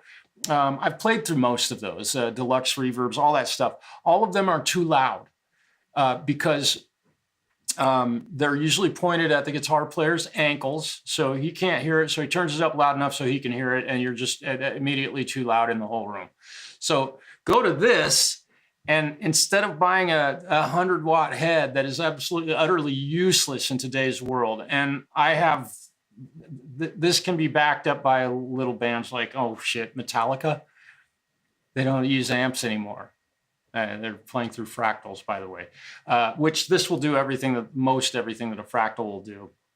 And it probably has some of the similar amps. So I highly encourage you to go this route. Now, rather than what I was going to say about having a Tone Master Pro, and again, I'm demoing it, but I'm using it as a foot pedal because it was designed as a foot pedal. It's not designed to be sit here on your desk poking the buttons. I know I say that a lot, but it irritates me to watch guys that have these big YouTube channels showing you how to use a foot pedal with their fucking fingers, man. Come on. Let's use it in reality. You know, if I want to go from clean to dirty,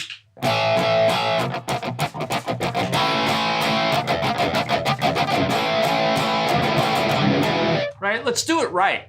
That's all I'm going to say to that. Get yourself a Tone Master Pro, and here's the other very important thing that you have to own.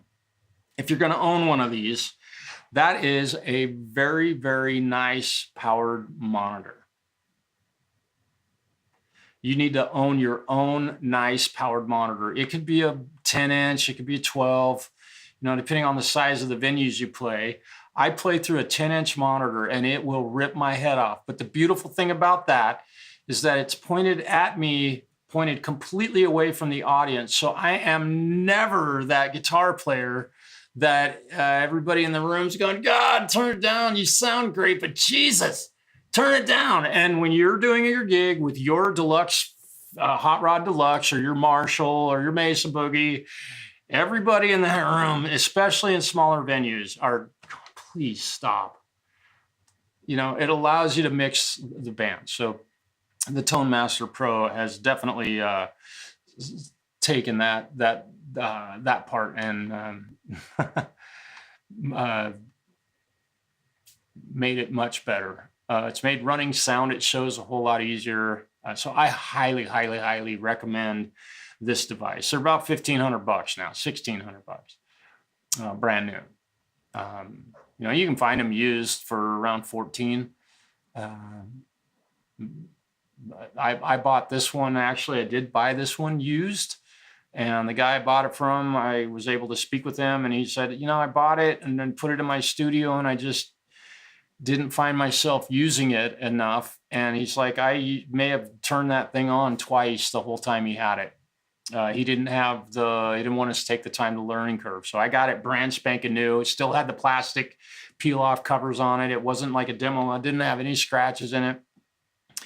So don't be afraid to buy one used because mine has been bulletproof. Also, if you own a Tone Master Pro or you get one or any other type of amp sim foot pedal board type device, I do highly recommend that you buy a cover that will cover it from being damaged. These things have a great big touch screen on them. It's bigger, the touch screen on it, and again, I don't have a camera. It's twice the size of my phone.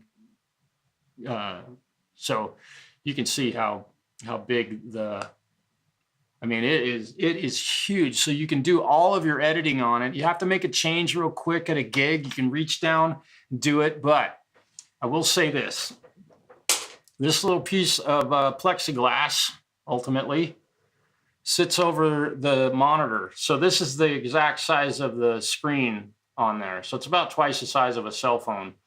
Now, the day I got this and attached it, I had a gig that night. And at the gig, microphone looks just like this, was knocked over. Somebody was bowling a china shop at the gig. And this is like just a regular old Shure 58, right? This is a CM1, but nonetheless, that thing literally landed directly on the screen of my Tone Master Pro, and had that piece of plexiglass not been there, and right here's the scratch that's in it from that incident. But this saved the screen, and I literally, if I hadn't bought this thing and put it on that day, the screen on my Tone Master Pro would have been damaged. So I highly recommend one of those. They're around $170, I think, to get one made for it. And they do make them specifically for the Tone Master Pro.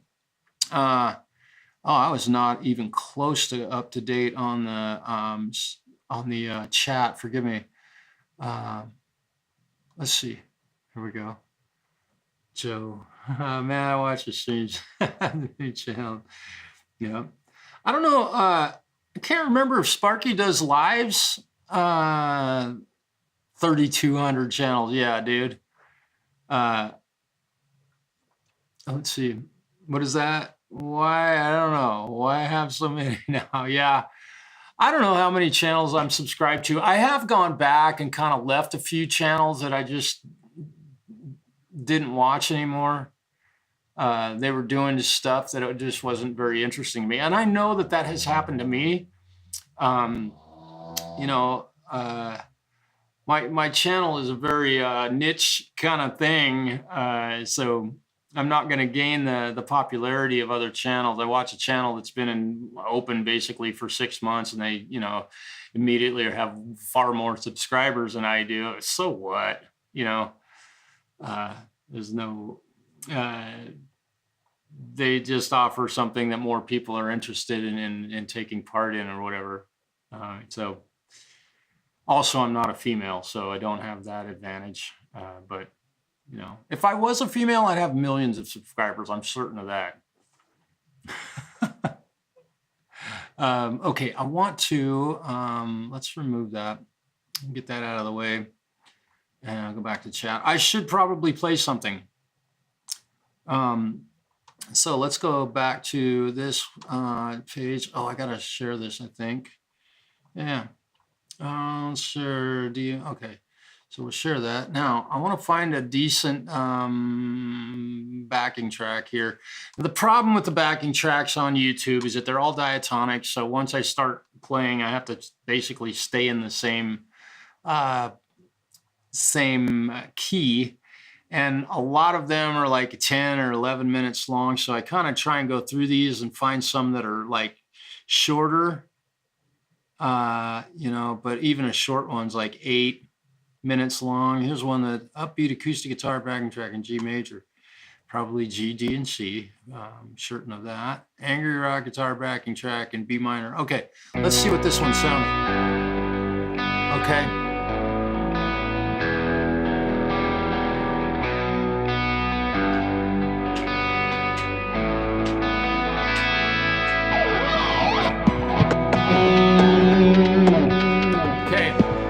Let me stop this right here. Okay, so my guitar is way too loud in my headphones. COVID got you. Yeah, my guitar, I can't even hear that backing track. So I'm gonna have to turn my guitar down and hopefully it doesn't make it, but I've got another way to mix this. I'm just not doing that right now because it's too much work for me to try and instigate that whole process right now.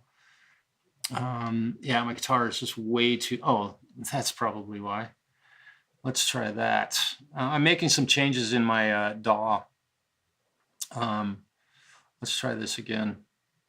I've played to this backing track a few times, so I kind of know it.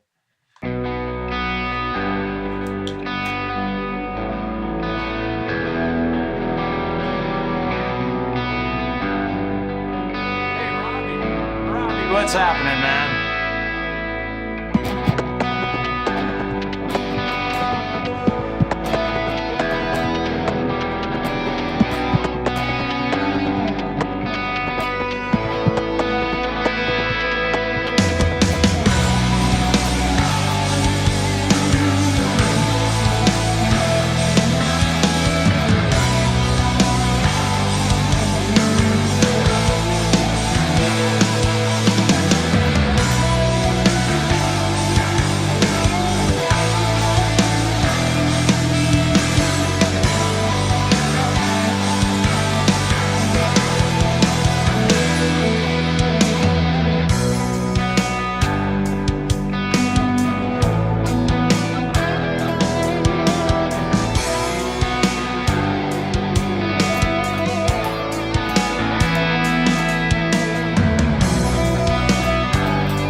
turned the backing track down a little bit. I'm trying to get a good balance here. It sounds great in my headphones, so I just turned the backing track down for y'all, so maybe you can hear my guitar a little better.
Is a great guitar player. He puts up some of the best backing tracks ever.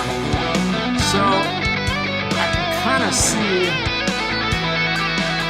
We'll listen to this guy play for a moment, just all due respect.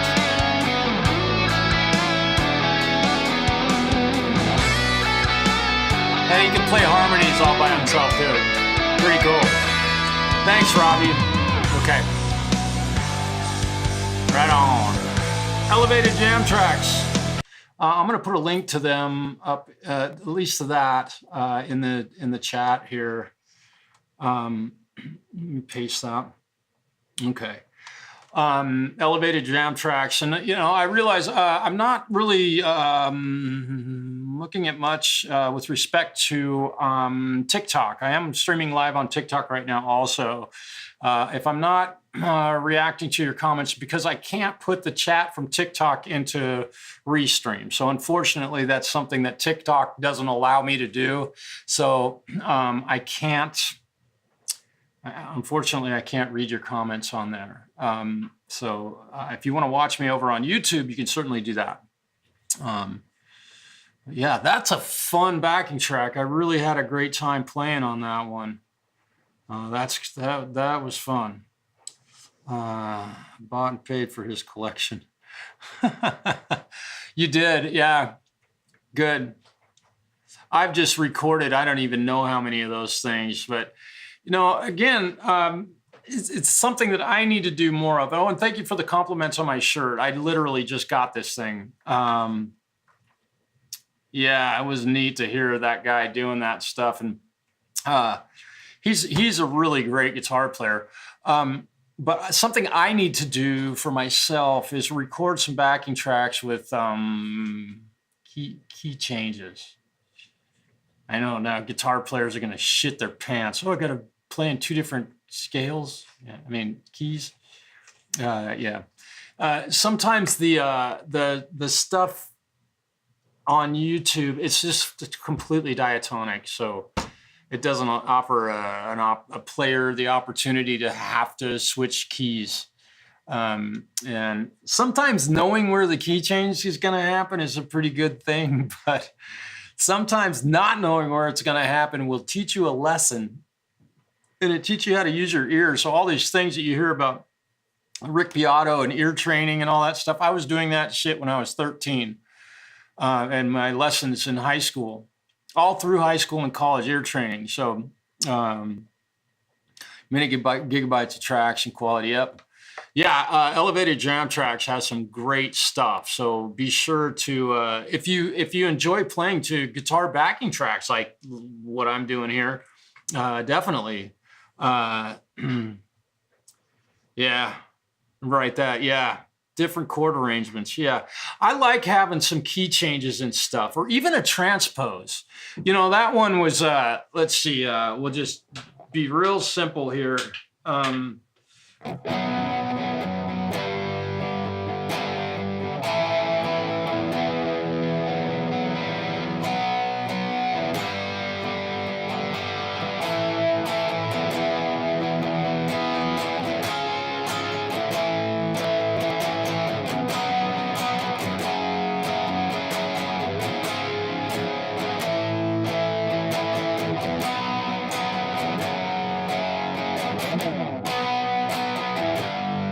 It would be great if some of the progressions would do more of stuff like that. I mean, that was a real simple, just I modulated up a full step, but that type of thing on YouTube on backing tracks, especially with his stuff, that would be really cool.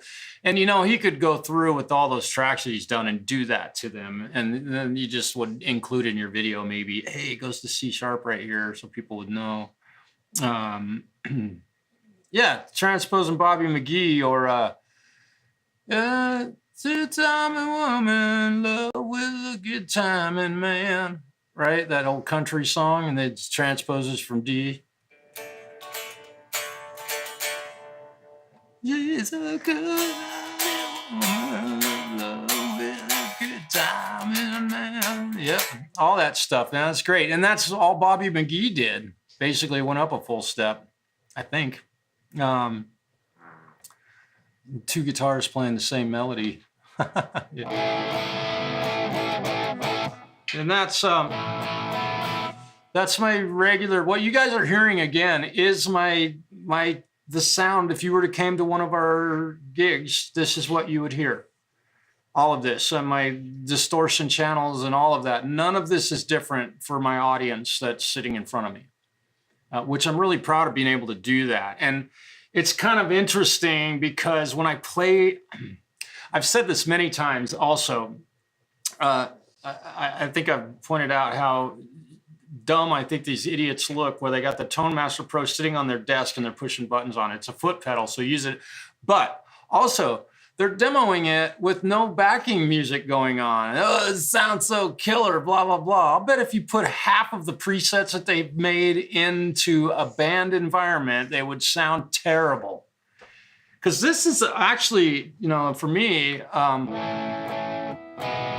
me tune my guitar real quick because my guitar doesn't sound. Fred, are you starving?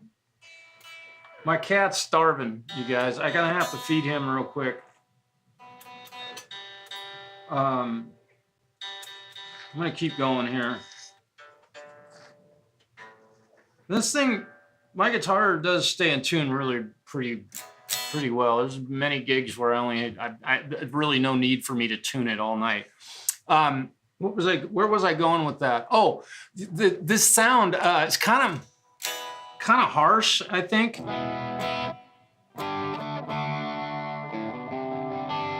Right, it's kind of a harsh, mid-rangey sound.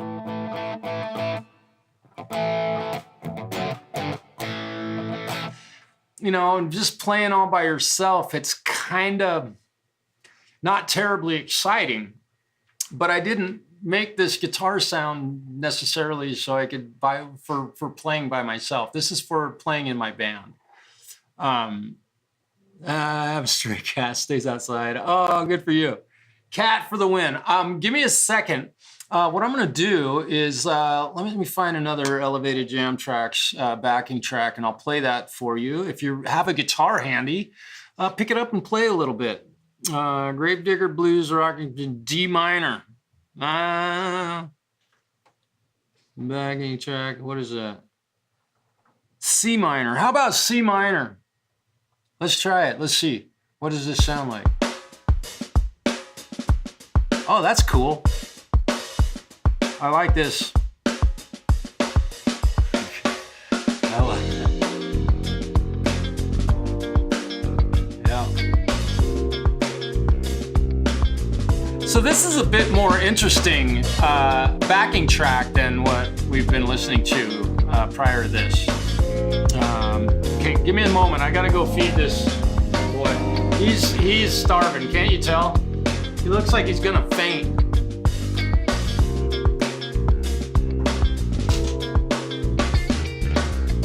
Are you hungry? Are you starving? Is it time for dinner snacks? Yeah, okay. Let's go have some dinner snacks.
One happy cat.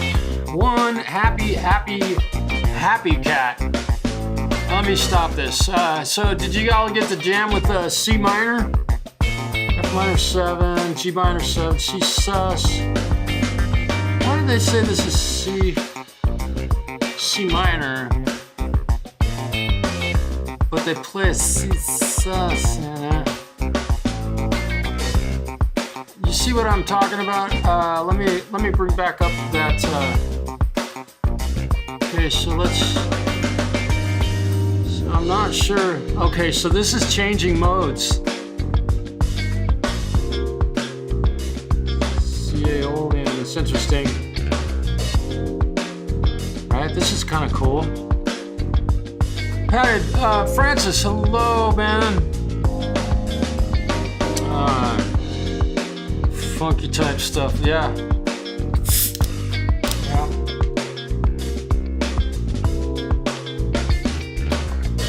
All of us are right in that kind of, most of us are in that same era of life.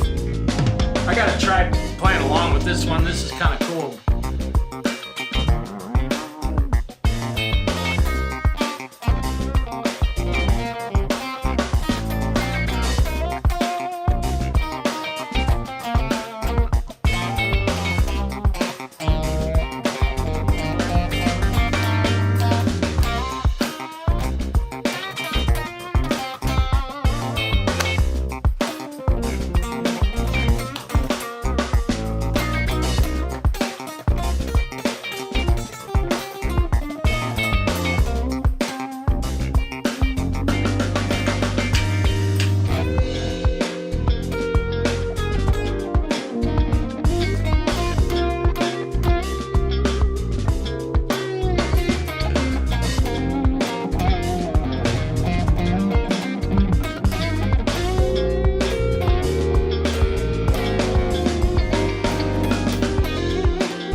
the scale that they're telling you to play Dorian mode.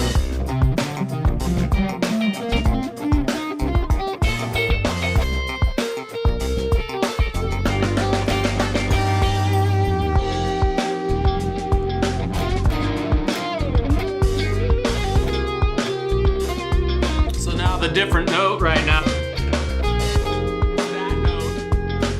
That note instead of that note.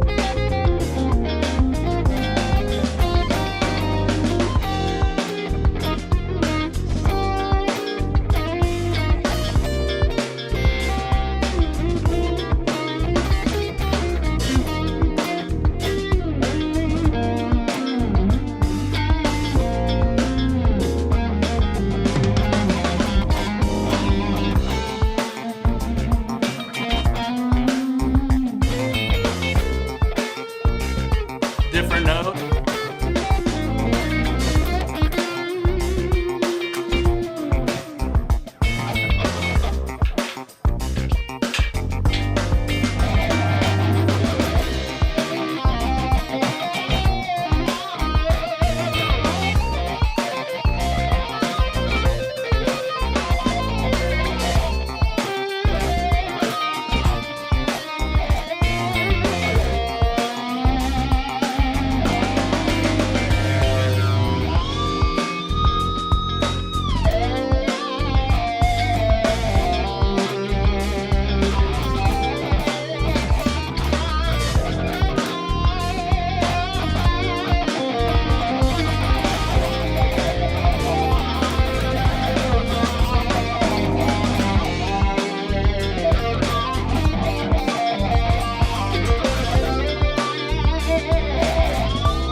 Too long. I'm gonna sit here and solo over that for 15 minutes. That one thing is 11 minutes long. Oh my goodness. Oh, that was a fun one. I like that. 3202. Yeah. Stein over here. Thank you, Sean. Just sub to who? Alien friendly music. Yeah. Joe. Dude, you're going to be lost. That's awesome. It's great that you're subbing to so many channels, though. It really helps some people get their stuff. Oh, you see the bubble? He's blowing snot out his nose. Poor guy.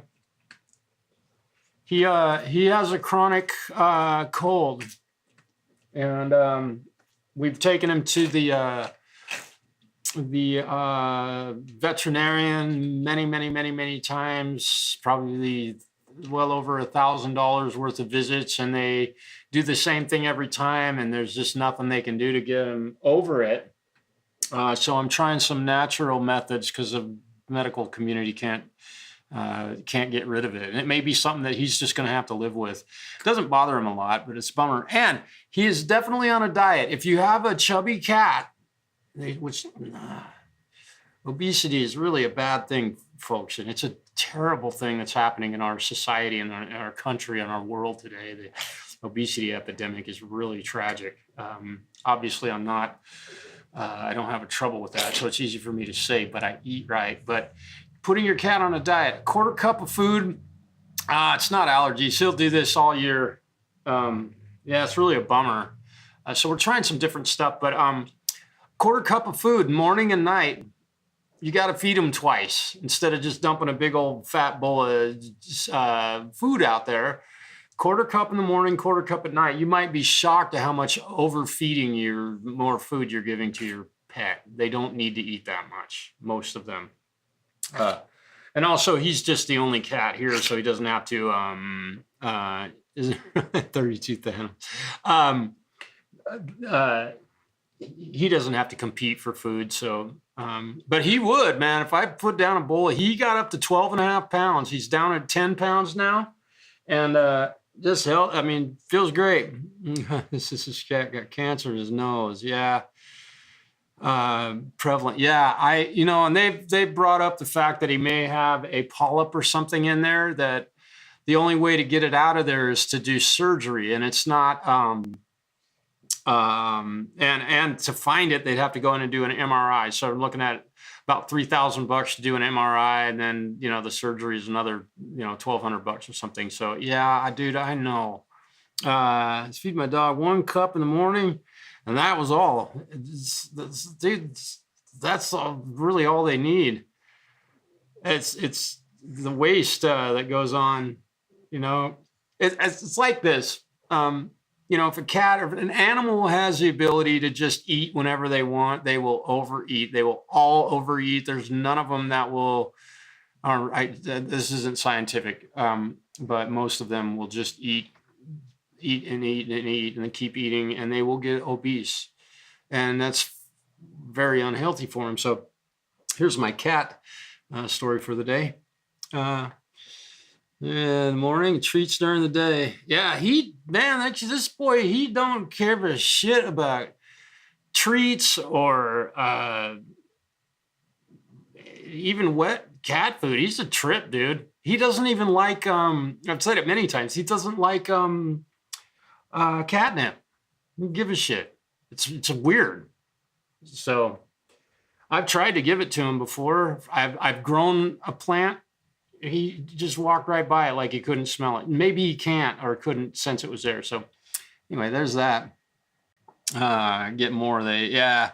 And that's the other thing, is that he is not an outside cat. I'm where I live right now. There's no way for me to, it's not logistically possible really for me to get him outside. So, get after they have issues. 3 Yorkies. Oh, dude, I bet. Can't get, yeah. Yeah. They're programmed for that type of lifestyle. Yeah. Yeah. They'll eat anything. Yeah. And you keep putting it there and they'll keep eating it until they get sick. They'll make themselves sick. He's easy. 1/4 cup in the morning, 1/4 cup at night. And he lets me know when it's dinner time. It kind of keeps me on a kind of a nice routine. It's kind of cool. So this has gone quite a ways off of subject, but I want you all to be careful. I care about you all. And, again, the obesity epidemic, man, you want to know why COVID was so bad? If you really want to know why COVID was so bad, it's because our country is obese. The world is obese. Yeah, it got a few young, healthy people, but if you look at the statistics, this person died. How much did they weigh? How tall were they? Okay. I got COVID and it made me sick as a dog, but, of course. Anyway, nonetheless, I think it would have been a much milder problem if people would take better care of themselves and quit overeating. Fred always steals the show. Thank you for saying that. So I think let me go back in here. I'm still sharing the screen. I want to find another track, and then I may call it a night. Let me go back because I'm in Elevated Jam Tracks channel right now. Wow, Majestic Metal, Dreamy. I don't want to do that. Oh, come on. Videos. There we go. Yeah, I don't know how many videos does this guy have. 1.6 thousand rhythm guitar tracks. Flowing Soulful Groove guitar backing track and jam in F. I don't like playing in F. And I love it when they just say B. B what? Right? Bittersweet Soulful Groove jam in D. Standing Tall Ballad, Trouble Blues. Looking for something. Flying High in G minor. I like the title. Let's try it. Okay, we'll give it a shot. We'll try this. Okay. Okay.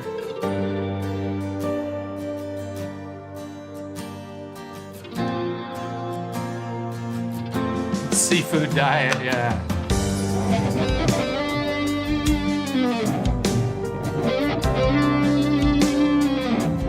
Check my tuning. Boy, I bit the hell out of this thing.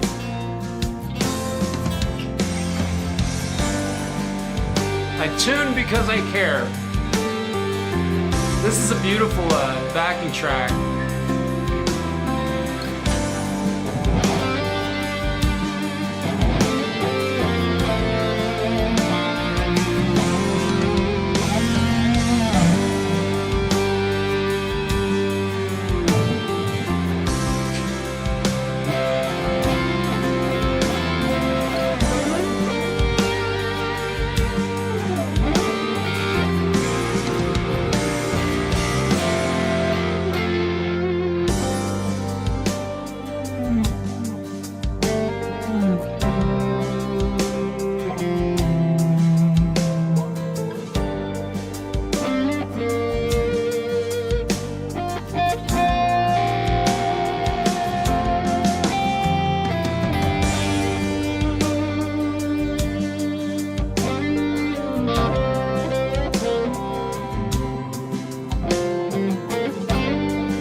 Can you hear the sustain? It's still going. Right on. We'll listen to him play a little bit. Still have the latency issue. Sean, yeah, dude. Let me just turn this off real quick. All right. Yeah, dude. If you want to come on and you can get your sound into Restream, we can jam together on here. We can play together on here. Literally, it does work. You and I will hear stuff like, okay, here what it's like is like if you're doing a show where you're doing karaoke. It's because there's a lot of channels out there that do karaoke. If you haven't seen them, you know, somebody can sing the song. You know, the person that's singing it can definitely sing it. You know, if they wanted to trade singers, they can definitely do that. But one person definitely has to stop singing and allow the other person to pick up where the vocals should start, and it will align. There may be a subtle little bit of latency, but yeah, dude, we can do it. Let's see. Definitely jam together. Let me read this again. I need to figure out how to. Oh, you 812 crew. Yeah. Oh, that's what I'm talking about. I was doing it before they were doing it, to be honest. Definitely, I joined there, and I played on his show. I'm really proud of what he's doing. But I made a comment one time on a different channel about something somebody said, and they blocked me from the channel because I was complimenting the guy on his wet, dry, wet rig. And at that point, I just kind of stepped away from him. If you're that easily offended, especially when I was complimenting it, because I started using a wet, dry, wet effect, given the fact that those guys on OU812 are pretty much all using, I don't think all of them are, most of them play through amps, but they're definitely using, you know, the Eddie Van Halen 5150 sound and all of that, and the same guitars and that. And I'm just really glad of what they're doing, but they're not doing anything different than anybody else can do, ultimately, especially with one of these.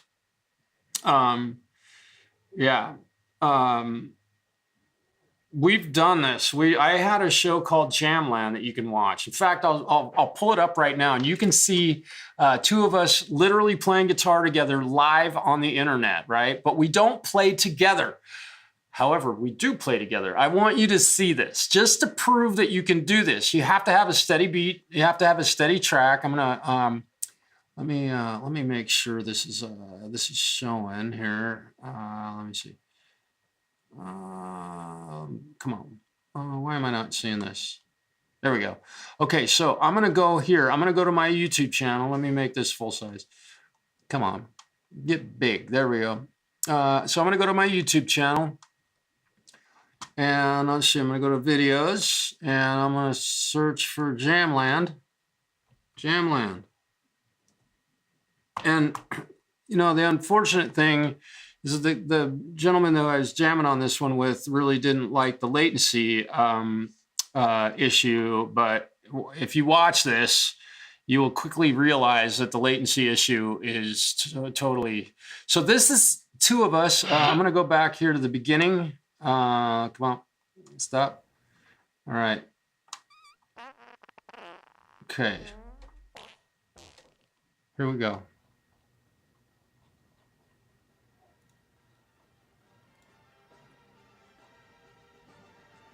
I can't, oh yes. Okay, so we had this long intro section.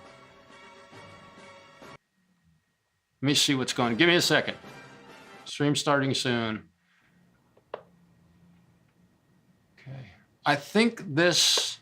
Hello and welcome to Jamland, presented by SetUpByMarshall. Warning, this is not amateur hour.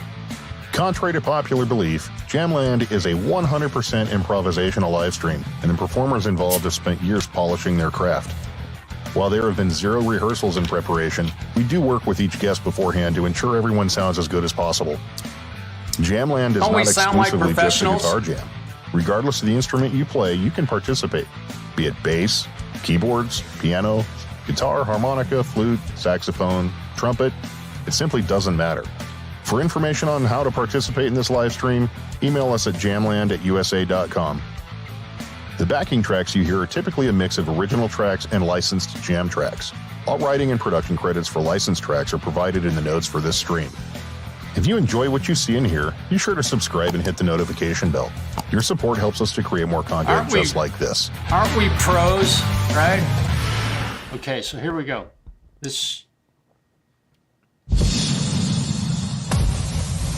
I'm sorry about all this intro stuff. Okay.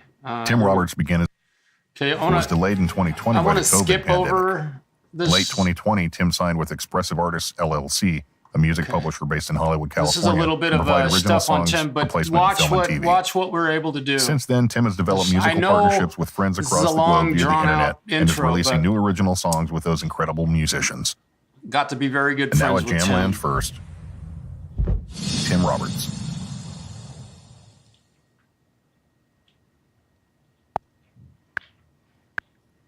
So this is an example of Tim and I playing together. I'm playing rhythm guitar. I'm playing along with a loop drum beat.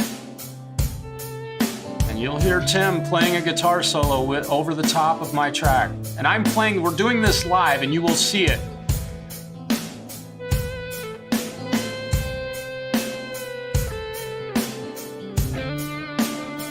So the whole limitation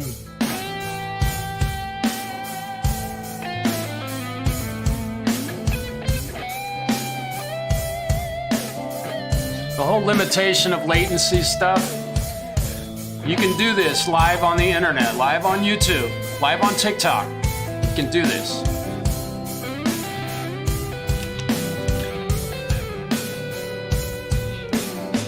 You're paying witness to it. You're seeing it right in front of your face.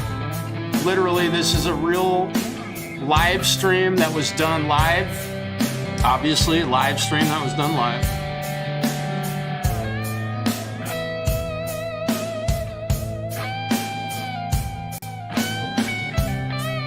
This was a lot of work, and 100%, this is totally live.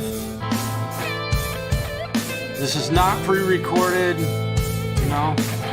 And, you know, let me pause this for a moment, just to kind of reiterate something. Yeah, this is unfortunately, that is the recording of the live stream. But if you were there that night, you would have watched this. You could have watched this happen live. You know, so the idea, you know, what OU812 is doing, he is only using backing tracks, which we do a lot of that. And I got to tell you, during this section where I'm playing rhythm guitar and he's playing lead guitar, he is not over the internet. He is not in time with me. What I had to do, it's perfectly in sync for the listeners.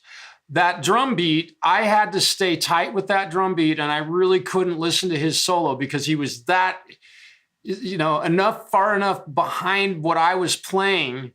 But you have to understand that all of that audio is coming together at that time we were using StreamYard. So it's like having a conversation with two people in StreamYard. You can talk and answer questions. Anyway, yeah, it is possible to play together. Now, again, you can play together and the people that are watching are going to see it and hear it and it's going to sound great. But to the two people playing, it's kind of odd. But I knew that was the case. We did our research. We did a ton of work, had help from Jamprosound, Mark Tanner, getting everybody's audio and all of that stuff.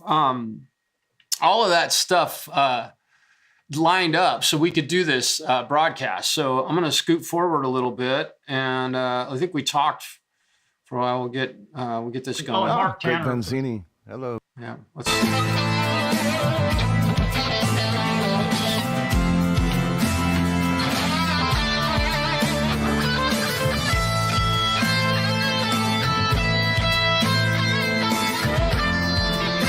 were just trading back and forth at this point. And I didn't do a great job passing it off to Tim, but...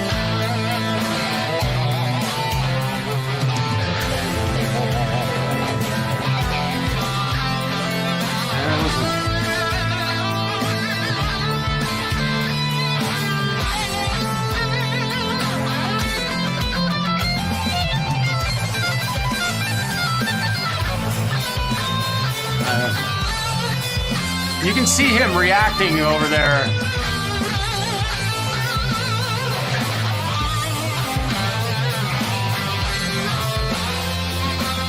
I don't know why I'm soloing for so long.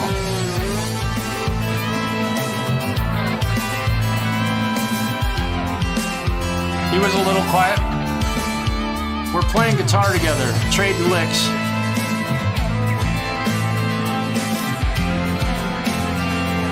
And this is one of the problems with doing this. I think he may have turned his guitar up here. Right? Let's go a little later.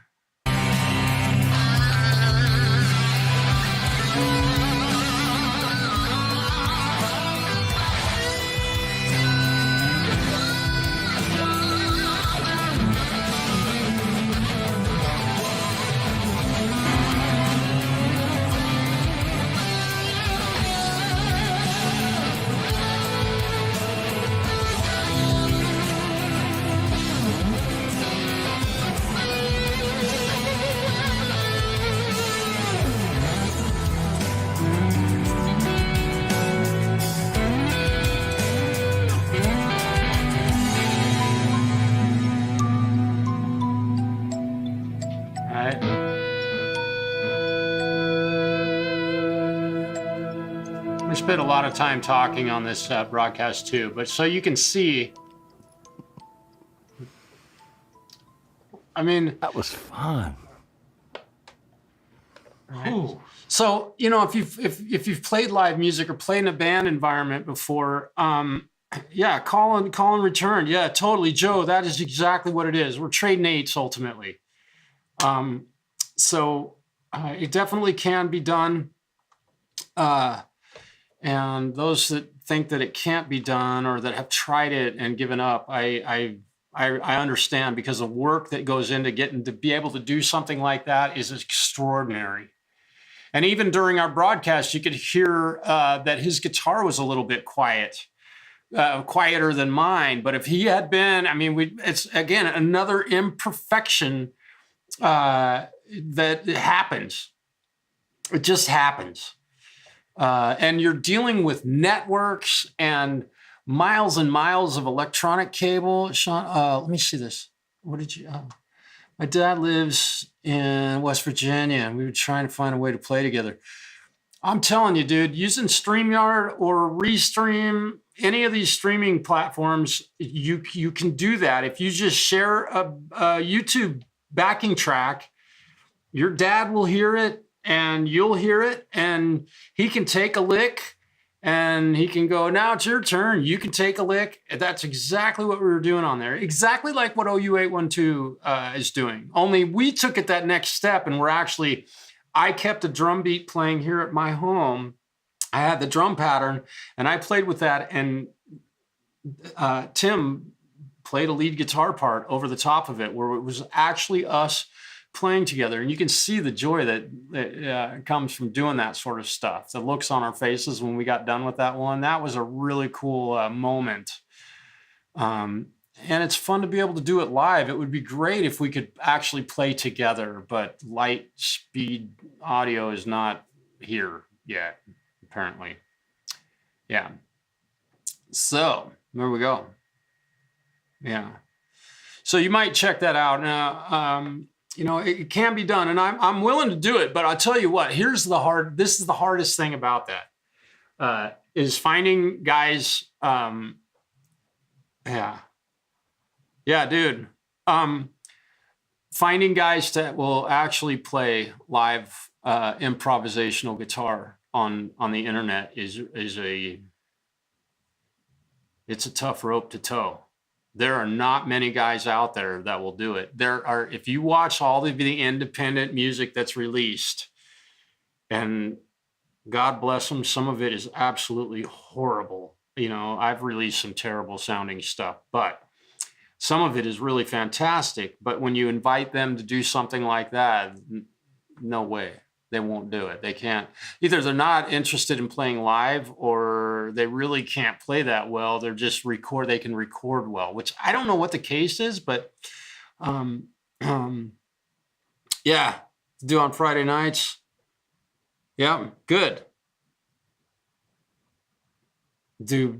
I'm assuming you mean, but like just playing through backing tracks.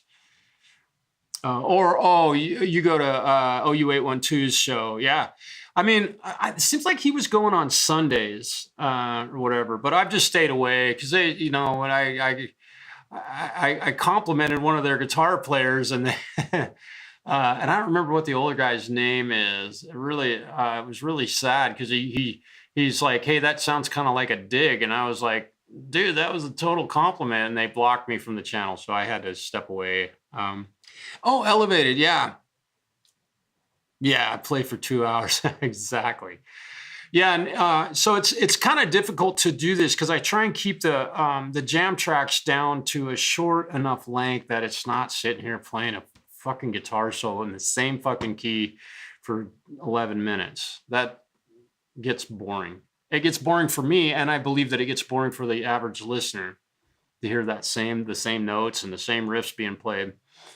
So what I would do during Jamland is I would I would record backing tracks off of YouTube in my DAW, and then I would make them about 5 minutes long, and then bring them in and fade them out, so that we got 5 minutes to play together, which is enough time to trade back and forth 3 or 4 or 5 times, and be able to get the riffs out and get to listen to the other guy play. And it wasn't this long, drawn out guitar solo in the same key. Yeah. Oh, yeah. It is boring. Yeah. Dude, you're... Yeah. There's Sean's YouTube channel. Let me see if I can open and remote. I don't know if I can. Oh, I can't. Yeah. Yeah, watching somebody sit there and play, and just watching one person sit and play guitar solos, I know that it gets old. I don't care. I mean, if you know, it could be Paul Gilbert sitting here doing what I'm doing, and you might still get like, dude, do something else, you know. So thus I haven't played a shitload tonight, and when I have played, it's been for like 6 minutes at the most.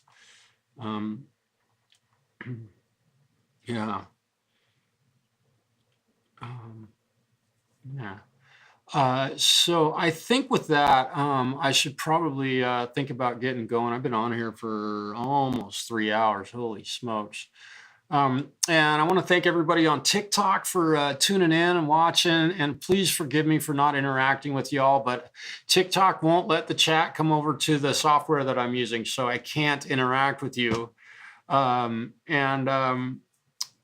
You know, next time we do this, the whole idea of this was to share with you the Tone Master Pro, which I'm not changing my tone. I'm just using a couple of effects that they came out with. They're awesome. And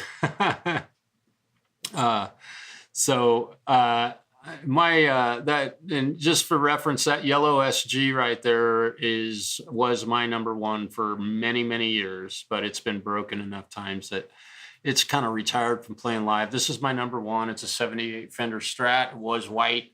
And all of this work was done by a guy named Stephen Kyrus, who gave me the guitar. I played it the day it came home from the guitar shop in 1978. I was 7 years old, believe it or not. And he gave me this guitar in about 2003, I think. I did some recording for him. So this is my baby. And it sounds great. I've got humbuckers in it, and I've got a coil tap. So this thing is really versatile. I can be a classic old Fender Strat, you know. I got all these.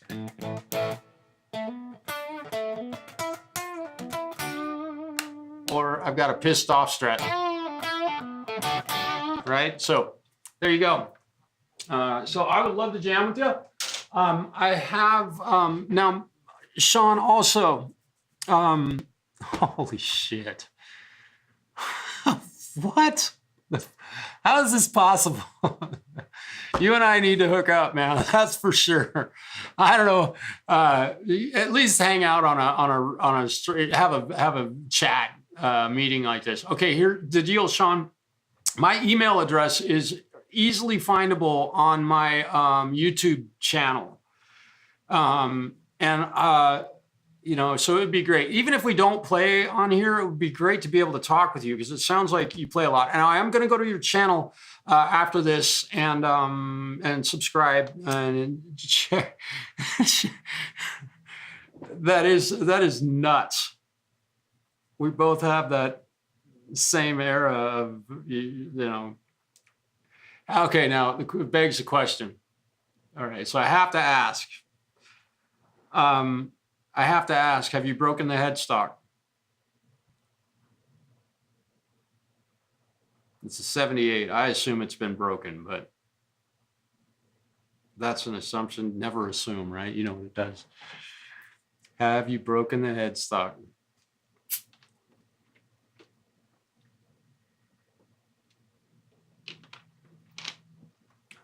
I will be shocked if you say no. That will absolutely blow my mind.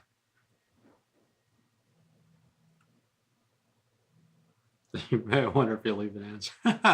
He's like, I ain't answering that question. Negative Ghostwriter. You have not broken the headstock on that guitar. Wow. That is astonishing. Yep. 78 Gibson versus Fender. Exactly. That would be fun. I don't have any, my SG is an 85, so they're close to the same age.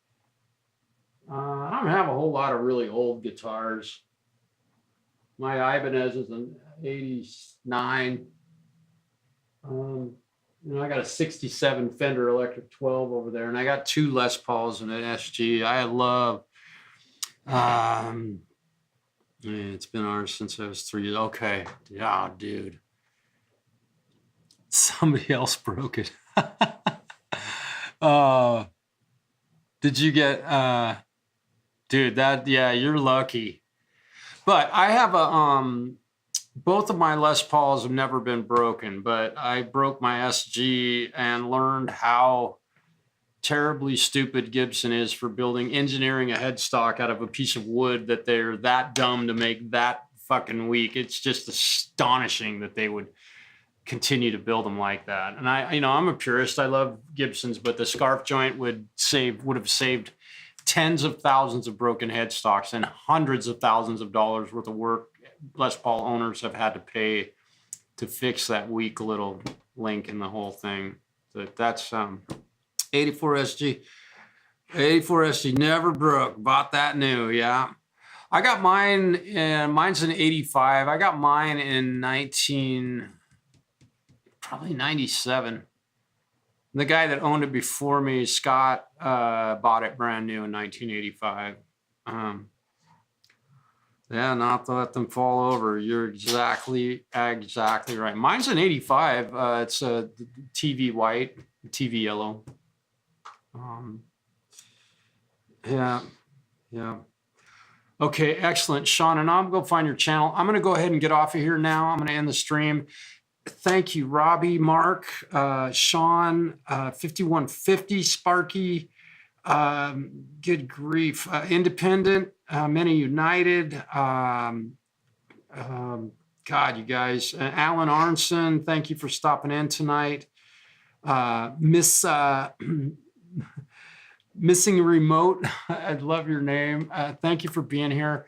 If you're not subscribed, be sure to subscribe. I have a really small channel. It's never going to be real big, but I do make a little bit of money off of YouTube because I get a lot of view time. People watch my videos a lot. So any subscription, sometimes you subscribe, It really helps. My channel is primarily guitar repair, and I do play a lot on here. I'm a repair technician and a guitar instructor and a band member, which is why I went over this Tone Master Pro tonight. And I do recommend, at this point, if you have not made your mind up or you're thinking about it, go buy one. They are the cat's meow right now. I think they've got every other format of that pedal type thing. They beat them all. All right, you guys, have a great night. We'll see you guys soon.